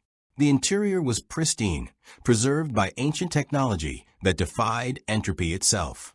Corridors branched in impossible directions, and through transparent sections of wall, they could see vast chambers filled with equipment whose purpose was beyond even Carter's understanding. "This place is huge," Carter breathed. "Sir, the energy readings are off the scale. Whatever the ancients were researching here, it required massive amounts of power." Clark's superhearing picked up something the others missed. "Someone's here. I can hear breathing movement. At least 30 people, maybe more. And machinery. Something's being activated." They rounded a corner and found themselves facing a contingent of Jaffa warriors, elite guards in the black armor of Anubis's personal forces. At their center stood a figure Clark recognized from the transmission, a Goa'uld in elaborate robes. But this one was different. Half his face was covered in ancient technology integrated directly into his flesh. "Tari," the Goa'uld said, his voice resonating with power. "And the Kryptonian. How convenient. You have saved me the trouble of hunting you down." "Anubis," TLC said, raising his staff weapon. "You will not claim this facility." "I already have." Anubis gestured, and behind him, a massive chamber revealed itself. At its center was a device that made even the Stargate look simple. A crystalline structure suspended in energy fields, pulsing with power that made Clark's teeth ache. Behold, the culmination of ancient research into dimensional frequencies. A weapon that can disrupt the very energy that powers the Kryptonian cells. Clark felt it then, a subtle pull, as if something was trying to drain the solar energy from his body. The sensation was faint but growing stronger. "It's already active," Carter said, checking her equipment. "Sir, it's generating some kind of field that targets specific energy signatures. If it's calibrated to Superman's cellular structure." "I'll get weaker the longer we stay here," Clark finished. He could already feel it, the slow drain on his reserves. Not dangerous yet, but if Anubis increased the power. Indeed, Anubis said. The ancients never intended this device for such a purpose. They were merely studying the nature of energy itself. But I have adapted it, enhanced it. Soon, Kryptonian, you will be no more powerful than these pathetic humans. And then you will be mine. The Jaffa raised their weapons. O'Neill's team did the same. "I'm getting really tired of people trying to capture me," Clark said. His eyes began to glow red. "Colonel O'Neill, get your team to that device. I'll handle the Jaffa." "Superman, you said yourself you're getting weaker." "I said I'll handle it." Clark shot forward like a missile, moving between the Jaffa before they could fire. He pulled punches that would have killed, settling for disabling strikes instead. Staff weapons clattered to the ground. Jaffa warriors flew backward, stunned but alive. But there were too many, and the draining field was getting stronger. Clark felt his strength waning, his movements slowing. A staff blast caught him in the chest, and this time he felt it, real pain burning through his diminished defenses. SG-1 reached the ancient device, with Carter frantically working to understand the controls. "It's all an ancient. I need time to." "Time is something we don't have," Daniel said, pointing at the chamber entrance. More Jaffa were pouring in, dozens of them, all wearing Anubis's colors. TLC stood his ground, his staff weapon firing in controlled bursts. "O'Neill, we must destroy this device." "Can't," Carter shouted back. "It's tied into the facility's power grid. If we destroy it, the whole structure could collapse." Clark was on his knees now, surrounded by Jaffa, staff weapons pointed at his head. The draining effect was overwhelming, pulling at the very energy that made him super. He looked up at Anubis, defiant despite his weakness. "You're making a mistake," Clark said. "Am I?" Anubis descended from his platform, approaching Clark with the confidence of a predator closing in on wounded prey. "I have you exactly where I want you, Kryptonian. Weakened, vulnerable, and soon to be completely powerless. Once I have you in my grasp, I will study you, understand you, and ultimately replicate you. An army of Kryptonians, all loyal to me. The galaxy will tremble." "That's not going to happen," Clark said. And despite everything, despite the weakness flooding through him, he smiled. "Because you made one critical miscalculation." "Oh, and what is that?" Clark's eyes blazed crimson, brighter than they'd been since he arrived in this universe. "You assumed this is the weakest I can be and still fight." The heat vision erupted, not controlled beams, but an explosion of thermal energy that sent Jaffa flying in every direction. Clark stood, drawing on reserves he didn't know he had, on the fundamental determination that made him Superman across any universe. He flew toward Anubis, not at full speed, but fast enough. His fist connected with the Goa'uld's face, and ancient technology sparked and shattered. Anubis flew backward, crashing into his own device. "Carter," O'Neill shouted, "can we overload it? If we reverse the polarity and feed it back into itself, yes. But sir, the explosion will be massive." "Do it. Everyone to the Stargate. Move, move, move." SG-1 ran. Clark grabbed Anubis by his robes and flew, carrying the semi-conscious Goa'uld toward the exit.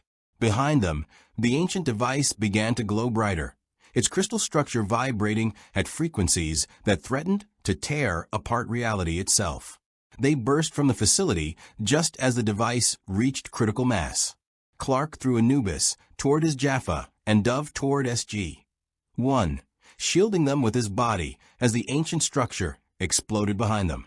The shock wave was tremendous, but when the dust cleared, SG-1 was alive.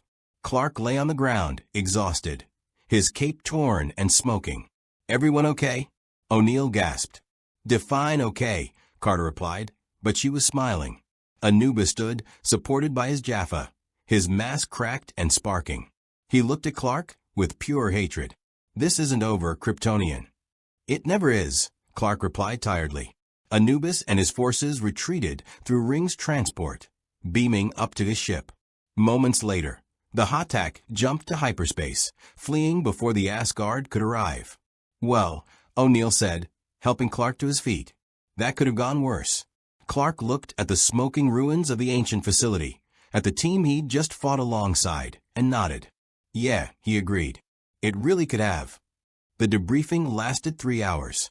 General Hammond wanted every detail, every observation, every possible piece of intelligence about Anubis's capabilities and the ancient technology they destroyed.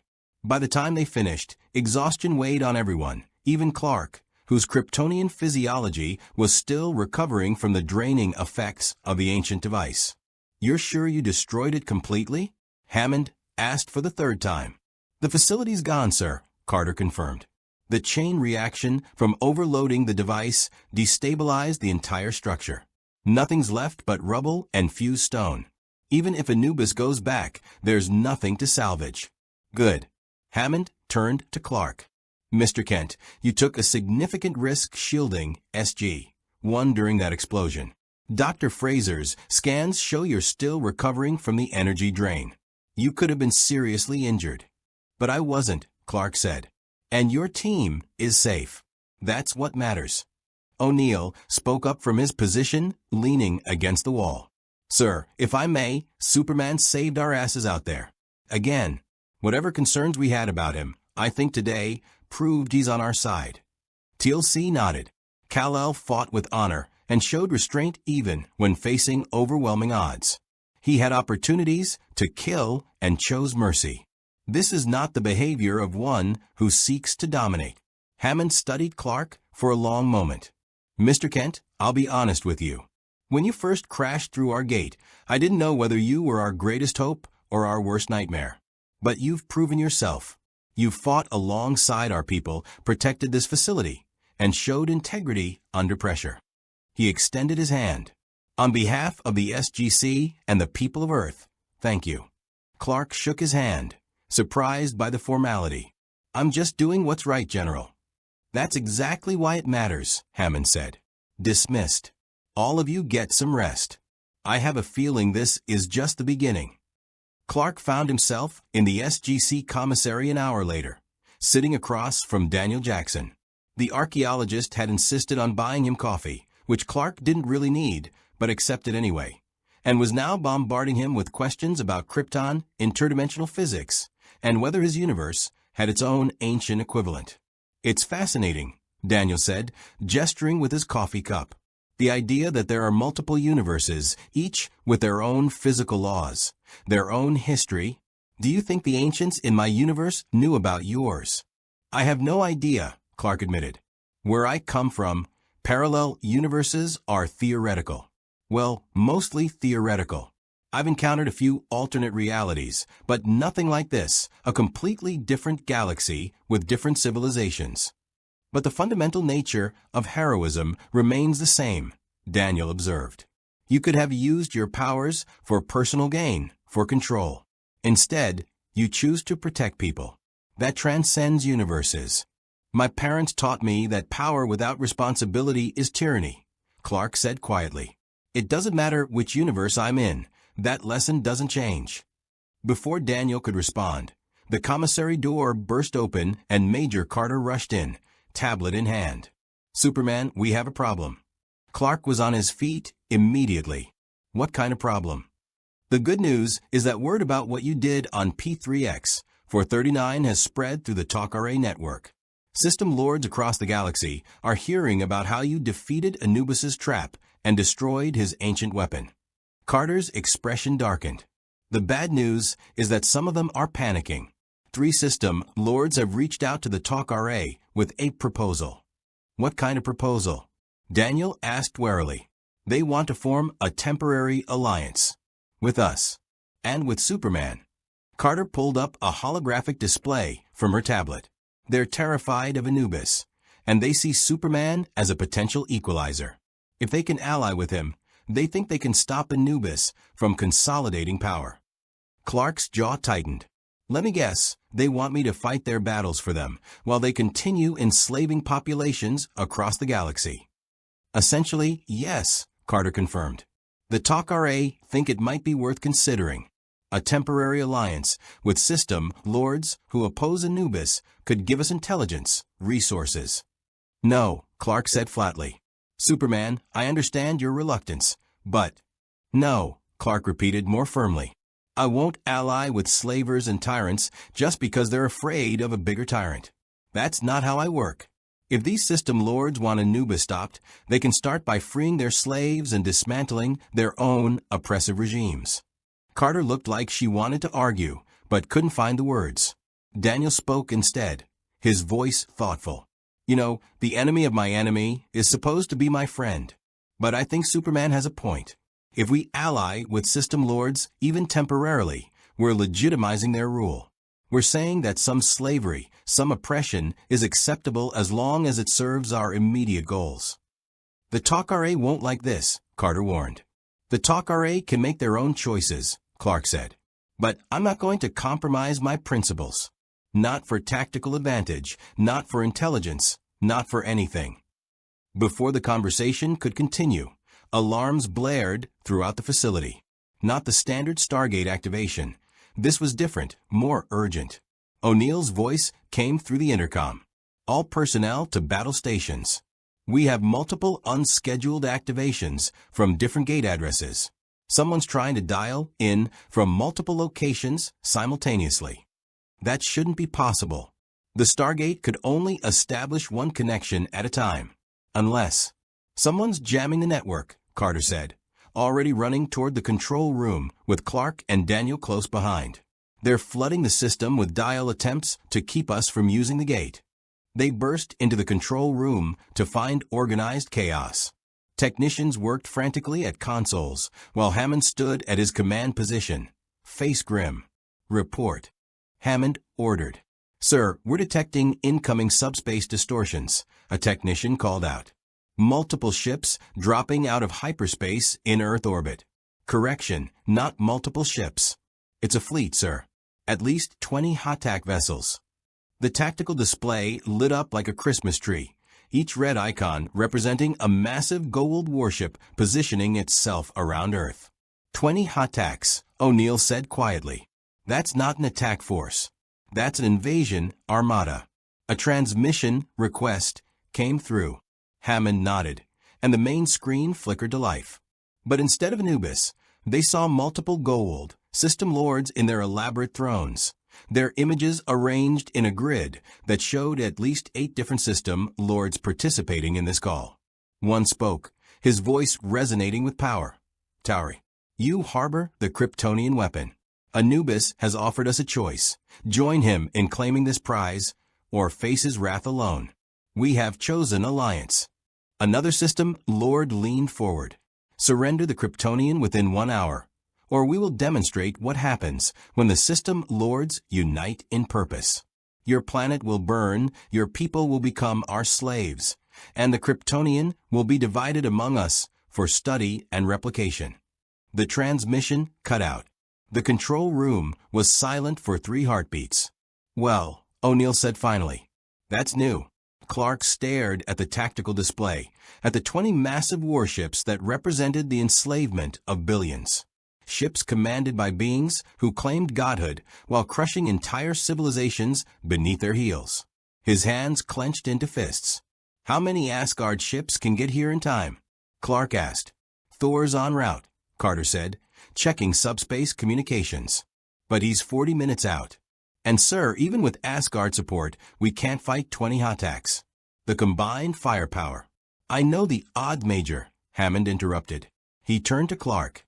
Mr. Kent, no one would blame you if you left. You could go through the Stargate, find another world. I'm not running, Clark said. His eyes began to glow with barely suppressed heat vision. General, these system lords think they can threaten Earth because of me. They think they can use innocent people as leverage. That ends now. Superman, you can't fight 20 ships alone, Daniel protested. Even you. I won't be alone, Clark said.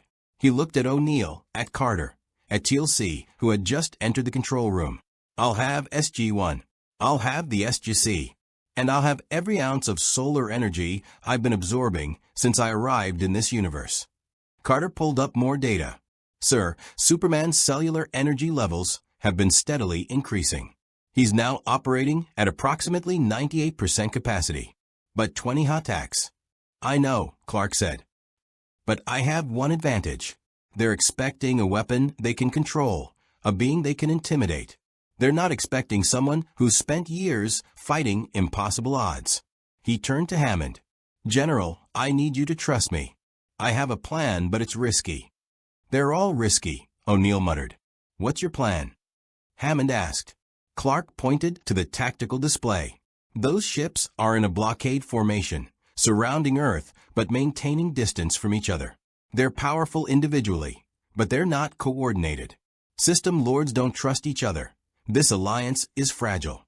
If I can break it, turn them against each other. You want to start a civil war, Carter said, understanding dawning. In orbit around Earth. Not a civil war, Clark corrected. Just chaos. Enough confusion and mistrust to fracture their alliance. Then we pick them off one by one.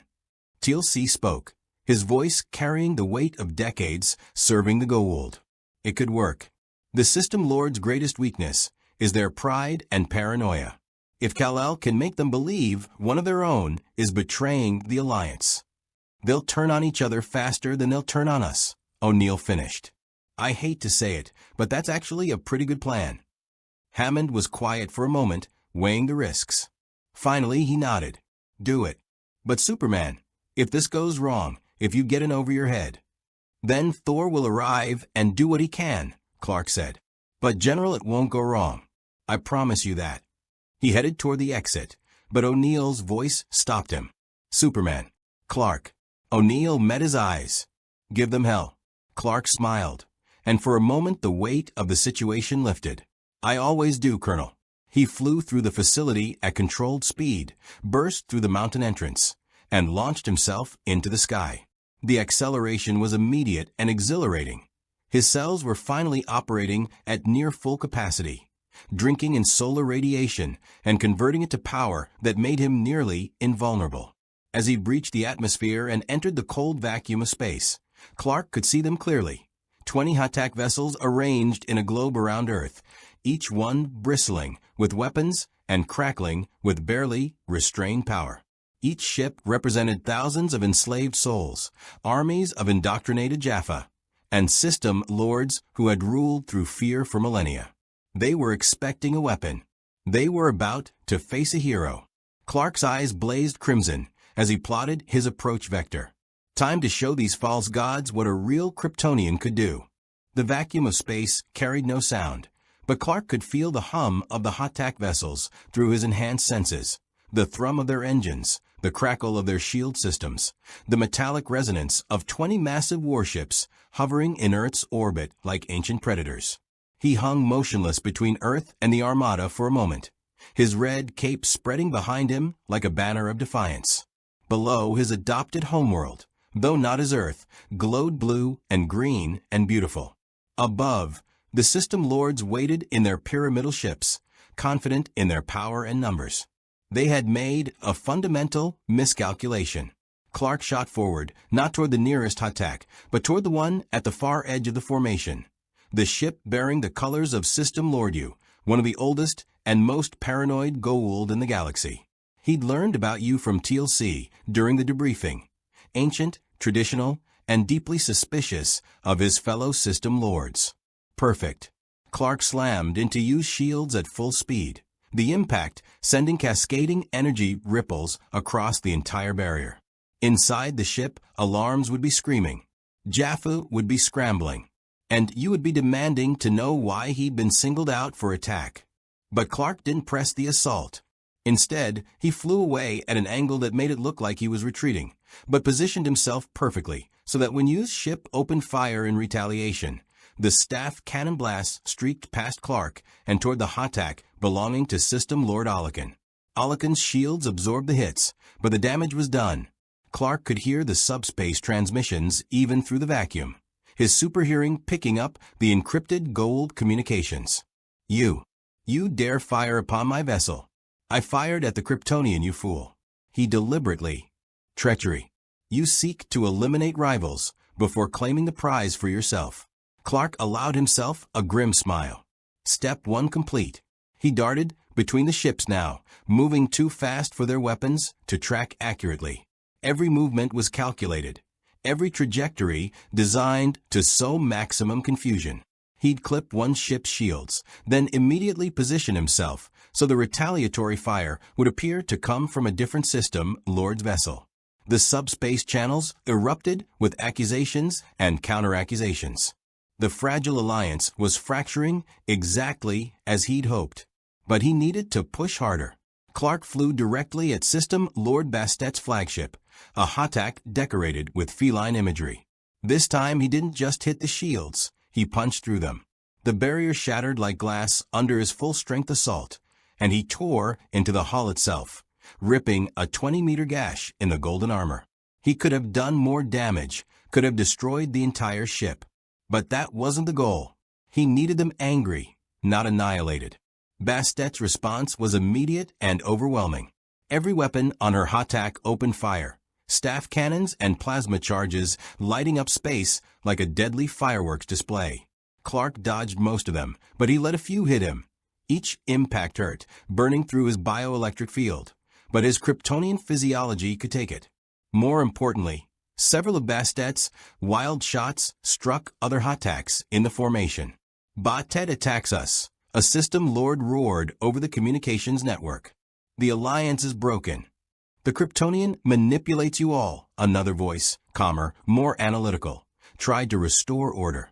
He seeks to divide us. Maintain formation and... Clark flew directly at that ship, System Lord Callie's vessel, and unleashed his heat vision. Twin beams of concentrated thermal energy carved across Callie's shields, overloading them in sections. The shield collapse was visible across the entire formation, a cascading failure that left Callie's ship vulnerable. "I am under attack," Callie screamed. "All ships fire on." But she didn't finish.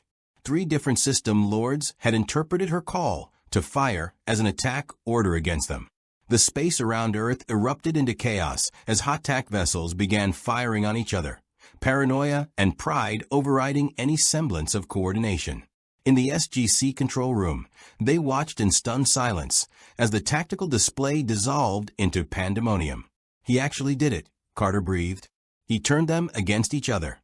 "Indeed," Teal C said, something like satisfaction in his voice. "The System Lord's arrogance has always been their greatest weakness. They cannot conceive that they might be outmaneuvered by one they consider inferior." O'Neill watched as Superman darted between ships, a tiny figure moving with impossible speed through a battlefield of capital ships. "Yeah. Well, our guy's doing pretty well for someone they thought would be easy pickings." Hammond's expression remained serious. "He's bought us time, but this can't last. Eventually they'll realize what he's doing, or Anubis will take control of the situation." As if summoned by the mention of his name, a new contact appeared on their sensors. A massive hot-tack, larger than the others and radiating energy signatures that made their instruments scream warnings. "Anubis," Carter said grimly. "He just dropped out of hyperspace. And sir, his ship's power readings are off the scale. Whatever upgrades he's made with ancient technology." In space, Clark saw the new arrival and understood immediately that this was different. Anubis's flagship didn't just radiate power, it seemed to distort space around it, as if the laws of physics themselves bent to accommodate its presence. The other system lords fell silent as Anubis's voice cut through every communication channel. "Enough." The single word carried weight beyond mere sound.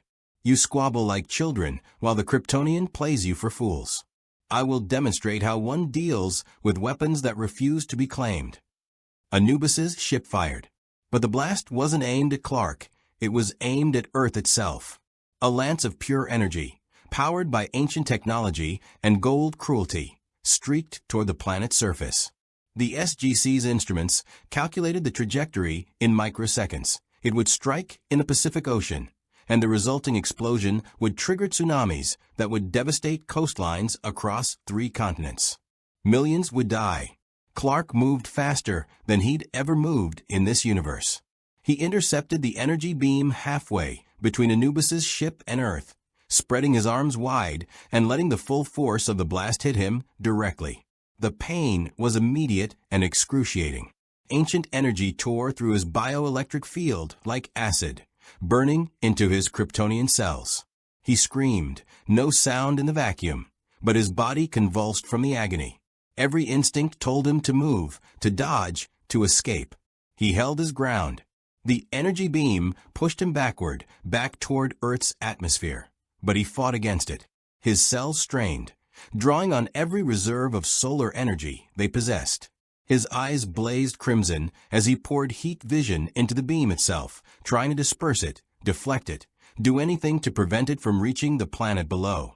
For 10 seconds that felt like eternity, Superman held the line between Earth and annihilation. Then the beam stopped.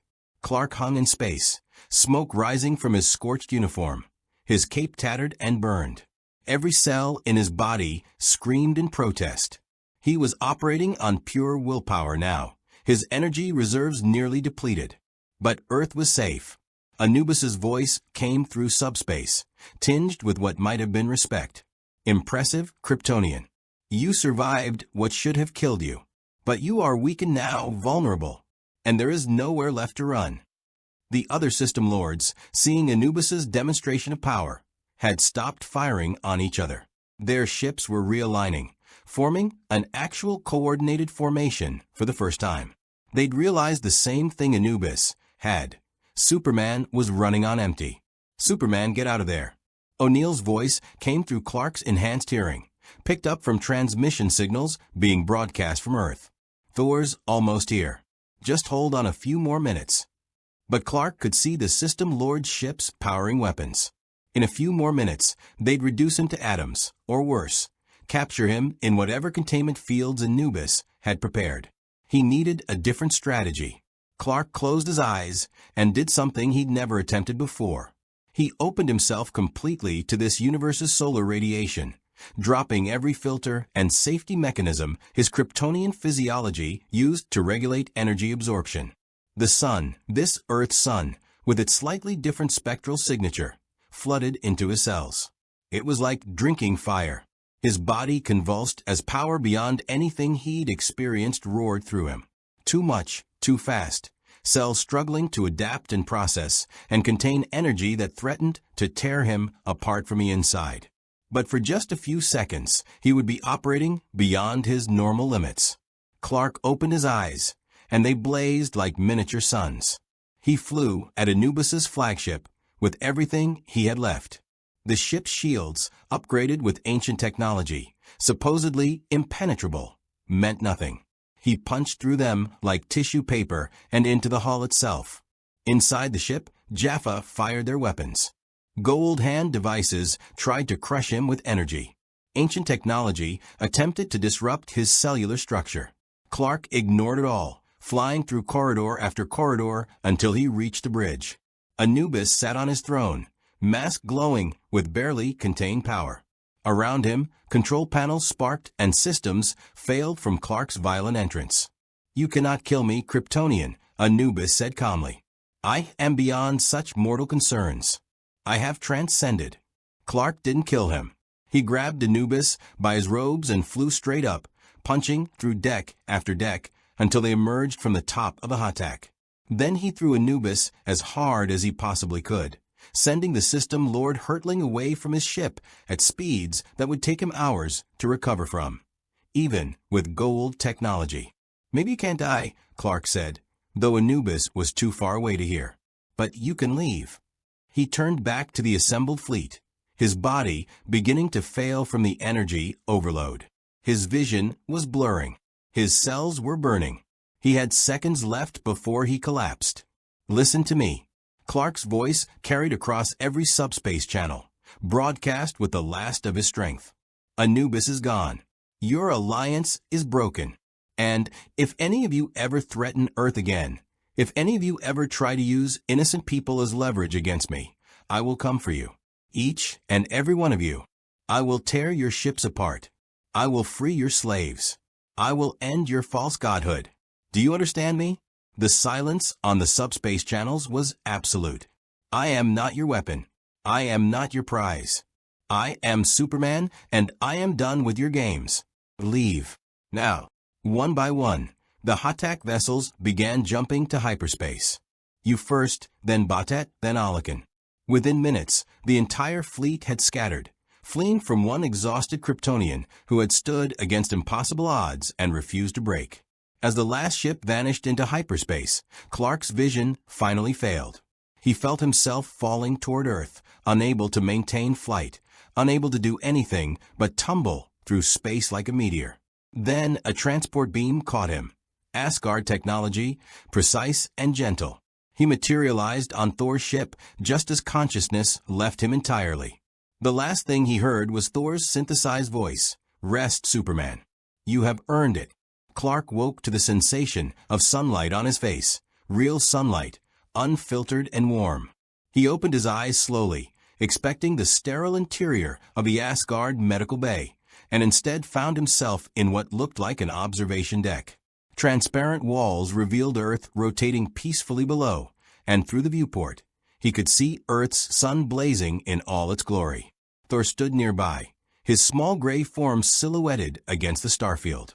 "I thought you might recover faster with direct solar exposure," the Ascgard said without turning. "Your cellular structure has been absorbing radiation for the past 6 hours. You were quite depleted." Clark sat up slowly, testing his body. The pain was gone.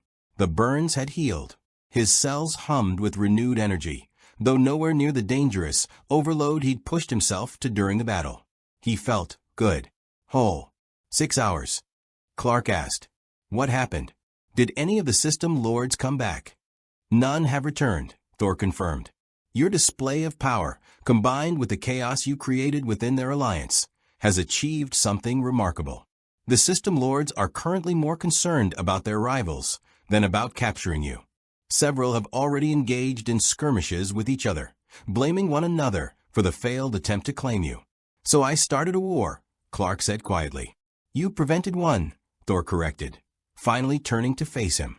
Without your intervention, Earth would have faced an invasion force it could not hope to defeat.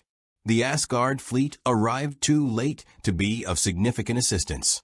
You saved this world, Superman. And you did so while showing remarkable restraint. My sensors indicate you could have destroyed several of those Hatak vessels outright, yet you chose not to. Killing should always be the last resort, Clark said, even when facing enemies like the Goa'uld. A philosophy the ancients themselves once held, Thor observed, before they learned that sometimes violence is necessary to protect the innocent. You walk a difficult path, Superman, one that requires both power and wisdom. He moved closer, his large eyes unreadable. The Asgard High Council has reached a decision regarding you. We will not attempt to return you to your universe, as we lack the technology to do so safely. Nor will we attempt to contain or control you, as that would be both impractical and contrary to our values. I appreciate that, Clark said carefully. What will you do? We will observe, Thor said simply. And if you prove yourself worthy, if you continue to use your power to protect rather than dominate, the Asgard will consider you an ally, perhaps even a friend. Clark extended his hand. I can work with that. Thor regarded the hand for a moment, then reached up to shake it with his small 3-fingered grip. The gesture of trust. Primitive, perhaps, but meaningful. Very well, Superman. We shall see what kind of legend you become in this galaxy. The transport beam activated, and Clark found himself materializing in the SGC gate room. General Hammond stood waiting, along with SG-1 and what looked like half the facility's personnel. When they saw him appear, healthy and whole, applause erupted. Clark felt his face flush, even after years as Superman in his own universe. He'd never quite gotten comfortable with public recognition. He raised a hand awkwardly. I was just doing what needed to be done. What needed to be done, O'Neill repeated, stepping forward with a grin, was hold off 20 Hatak vessels, turn the system lords against each other, tank a shot from Anubis' superweapon, kidnap a system lord from his own bridge, and then threaten the entire Goa'uld power structure into backing down. All in a day's work, right? When you put it that way, it does sound kind of impressive, Clark admitted. Carter approached with her ever-present tablet. Superman, I've been analyzing the sensor data from Thor's ship. What you did out there, the energy absorption, the overload, the sustained combat against that many vessels, it's changed our entire understanding of what's possible. You operated beyond theoretical limits. And nearly burned myself out doing it, Clark said. I don't recommend trying that again anytime soon. Indeed, TLC said, inclining his head respectfully. What you accomplished will be spoken of among the Jaffa for generations. Already, word spreads through the Goa'uld communication networks. The Kryptonian who stood alone against the system lords. Many Jaffa who serve the Goa'uld will hear this tale and begin to question whether their gods are truly as invincible as they claim. Daniel stepped forward, his expression more thoughtful than celebratory. You know what you've done, don't you? You've become a symbol, not just for Earth, but for every enslaved world in the galaxy. You've proven that the Goa'uld can be defied, that their power isn't absolute. That's a lot of pressure for one person, Clark said. Welcome to the burden of being Superman, O'Neill said. Though I gotta ask, what are you going to do now? You're stuck in our universe. You've made yourself public enemy number 1 to half the system lords and public hero number 1 to the other half. Where does Superman go from here? Clark looked around at the faces watching him, military personnel, scientists, civilians, all of them looking at him with hope, gratitude, and expectation. He thought about his own Earth, his own life that seemed impossibly far away now. He thought about Lois, about the Daily Planet, about Metropolis, and the life he'd built there. But that life was gone, at least for now. Maybe forever. "I keep doing what I've always done," Clark said finally. "I help people. The Goa'uld enslaved billions across this galaxy. The Tal'Kar are fighting a shadow war they're slowly losing. There are worlds out there suffering under tyranny. And I have the power to make a difference. So that's what I'll do." Hammond stepped forward. "Mr. Kent, on behalf of the United States government and the Stargate program, I'd like to offer you a permanent position with the SGC. You'd have access to the Stargate network, intelligence on threats across the galaxy, and the support of Earth's military forces. In exchange, you'd assist in defending Earth and liberating worlds from Goa'uld control." Clark considered this. Working with a military organization had always been complicated. He valued his independence, his ability to make moral choices without waiting for approval.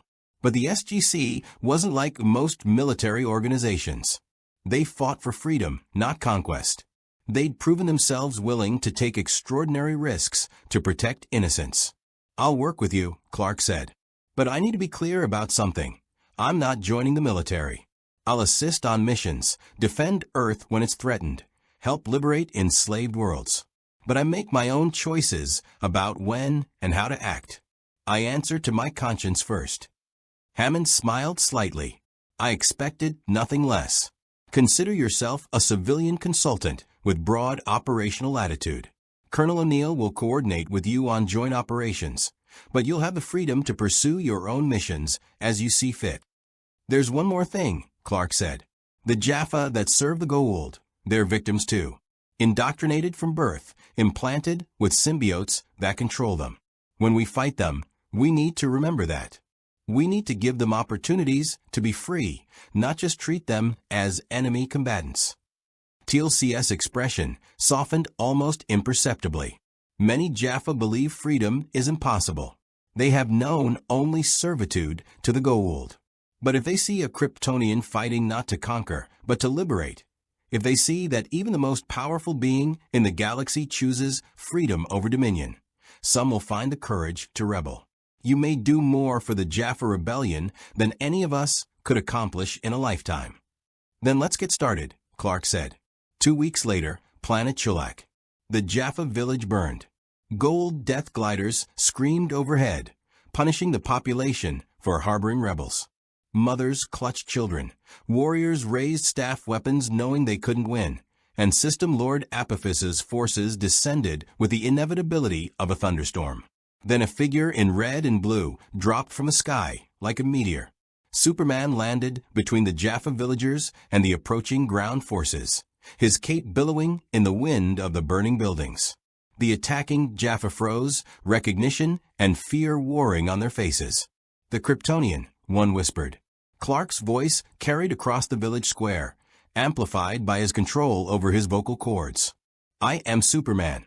I stand with those who seek freedom from the false gods. Any Jaffa who wishes to leave their master's service, who wishes to fight for their own future rather than a Goa'uld's glory, you have my protection. Any who choose to continue serving tyrants." His eyes glowed red, and the lead death glider exploded mid-flight, torn apart by heat vision. "You have my opposition." The attacking Jaffa looked at each other, at their weapons, at the impossible being standing calmly before them. One by one, they began to lower their staff weapons. Kel-Sharek, an older Jaffa, said, the Goa'uld word for the choosing of one's own path. He removed the symbol of Apophis from his armor and dropped it to the ground. "I choose freedom." Others followed. Within minutes, half the attacking force had defected. The rest fled in their remaining gliders, no doubt racing to report to Apophis that the Kryptonian had turned his warriors against him. Clark helped the villagers extinguish fires and rebuild damaged structures with super speed. As he worked, word spread, not just in this village, but across Chulak, across the Goa'uld communication networks, across a galaxy that had known only the rule of false gods for thousands of years. Superman had arrived, and he was offering something the Goa'uld could never provide: hope. Back at SGC, Command Center. General Hammond watched the after-action report with satisfaction. 3 worlds liberated in 2 weeks. 12 Hatak vessels disabled. Hundreds of Jaffa defecting to the rebellion. And through it all, Superman maintaining his principles, minimal casualties, maximum freedom. "Sir," Carter said from her station, "we're receiving increased TalkRA communications. They want to coordinate more missions with Superman. And the Jaffa Rebellion. TLC says they're calling him Kal Shova, the one who brings freedom. He's becoming exactly what this galaxy needed," Hammond said. "A symbol that power doesn't have to corrupt, that the strongest among us can choose to lift others up rather than push them down." O'Neill entered, holding a report. "Just got word from Thor. The system lords are in chaos. 3 of them have engaged in open warfare. 4 others are consolidating defenses, afraid Superman's going to show up on their doorstep. And Anubis." He paused. "Anubis has gone silent. No communications, no fleet movements. Thor thinks he's planning something big." "He usually is," Hammond said. "Keep monitoring the situation. And Colonel, make sure our people understand that when they work with Superman, they're representing Earth at its best. He's raised the bar for all of us." "Understood, sir." Deep space, Anubis's hidden laboratory. Anubis stood before a massive crystalline chamber, watching as ancient technology interfaced with organic material suspended in stasis. The experiment had cost him 3 ships, 2 system lords' worth of resources, and countless hours of research. But now, finally, he had it. Kryptonian DNA, harvested from the energy signatures Superman had left behind during their battles. Combined with Goa'uld genetic manipulation and ancient technology, Anubis was creating something new. Something that would make the Kryptonians' power his own. "How long until the first test subject is ready?" Anubis asked his head scientist. 3 months, my lord. Perhaps less."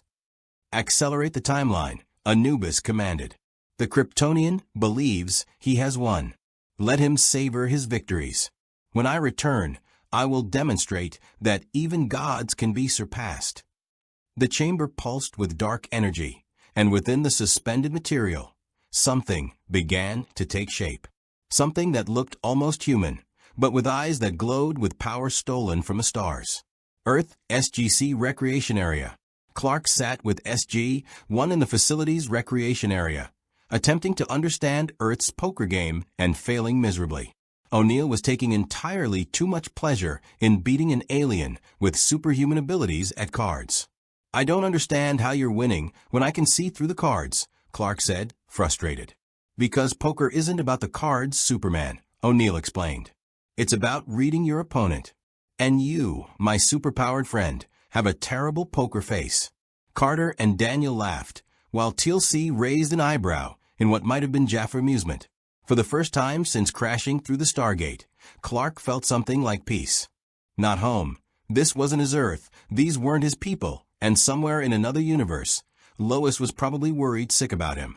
But it was good. He was making a difference. He was helping people who desperately needed help. "You know," Daniel said thoughtfully, "in all the ancient texts I've studied, there are legends about beings called Oma Desala, enlightened beings who ascended to a higher plane of existence. The ancients believed that true power came not from dominion, but from helping others achieve their potential. You're kind of like that, Superman. Except you're doing it while punching spaceships." "That's the nicest comparison to an ascended ancient I've ever heard," Clark said with a smile. His communicator, a modified TalkRA device, chimed. Carter checked the signal. "It's from the Jaffa Rebellion. They're requesting your assistance on Dakra. Apparently, a system lord is attempting to massacre a rebel camp." Clark stood, his expression shifting from relaxed to determined in an instant. "Duty calls." "Give 'em hell, Superman," O'Neill said. Clark flew through the facility toward the surface, his cape streaming behind him. As he burst into the sky and accelerated toward orbit, toward the Stargate that would take him to another world in need, he thought about everything that had happened since he'd arrived in this universe. He'd lost his home, but he'd found a purpose. He'd faced impossible odds, but he'd never faced them alone. He was Superman across any universe. In any reality, that meant something. It meant standing up for those who couldn't stand up for themselves. It meant using power to protect rather than dominate. It meant never giving up, never surrendering, never accepting that tyranny was inevitable. The Goa'uld had ruled this galaxy for millennia. But their time was ending, because Superman had arrived, and he was just getting started. In the weeks and months that followed, Superman became a legend across the galaxy. The Kryptonian who stood alone against the system lords. The being who offered Jaffa their freedom and protected the innocent with power beyond measure. Some called him a hero. Others called him a threat. But no one, not the Goa'uld, not the system lords, not even Anubis in his hidden laboratories, could deny that the galaxy had changed. The Jaffa rebellion swelled with new recruits inspired by Kalshova. The Tok'ra found their shadow war suddenly more effective with Superman's open support. And Earth, that primitive backwater planet the Goa'uld had long dismissed, became a beacon of hope for enslaved worlds across the stars. Clark Kent never stopped looking for a way home. But he also never stopped fighting for his adopted galaxy. He had become something more than Superman, something more than a hero. He had become proof that power and compassion could coexist, that strength could serve rather than dominate. Somewhere in his hidden fortress, Anubis worked on his terrible experiments, preparing for a confrontation that would shake the foundations of reality itself. But that was a battle for another day. For now, Superman flew among the stars, cape billowing in the solar wind, eyes fixed on the next world that needed saving, the next innocent life that needed protecting. He was far from home, trapped in an unfamiliar universe, facing enemies beyond anything he'd known. And he wouldn't have it any other way. Because wherever there were people who needed help, wherever tyranny sought to crush hope, wherever false gods claimed dominion over the innocent, Superman would be there. Across any universe. Across any reality. That was the promise. That was the legend. That was Superman.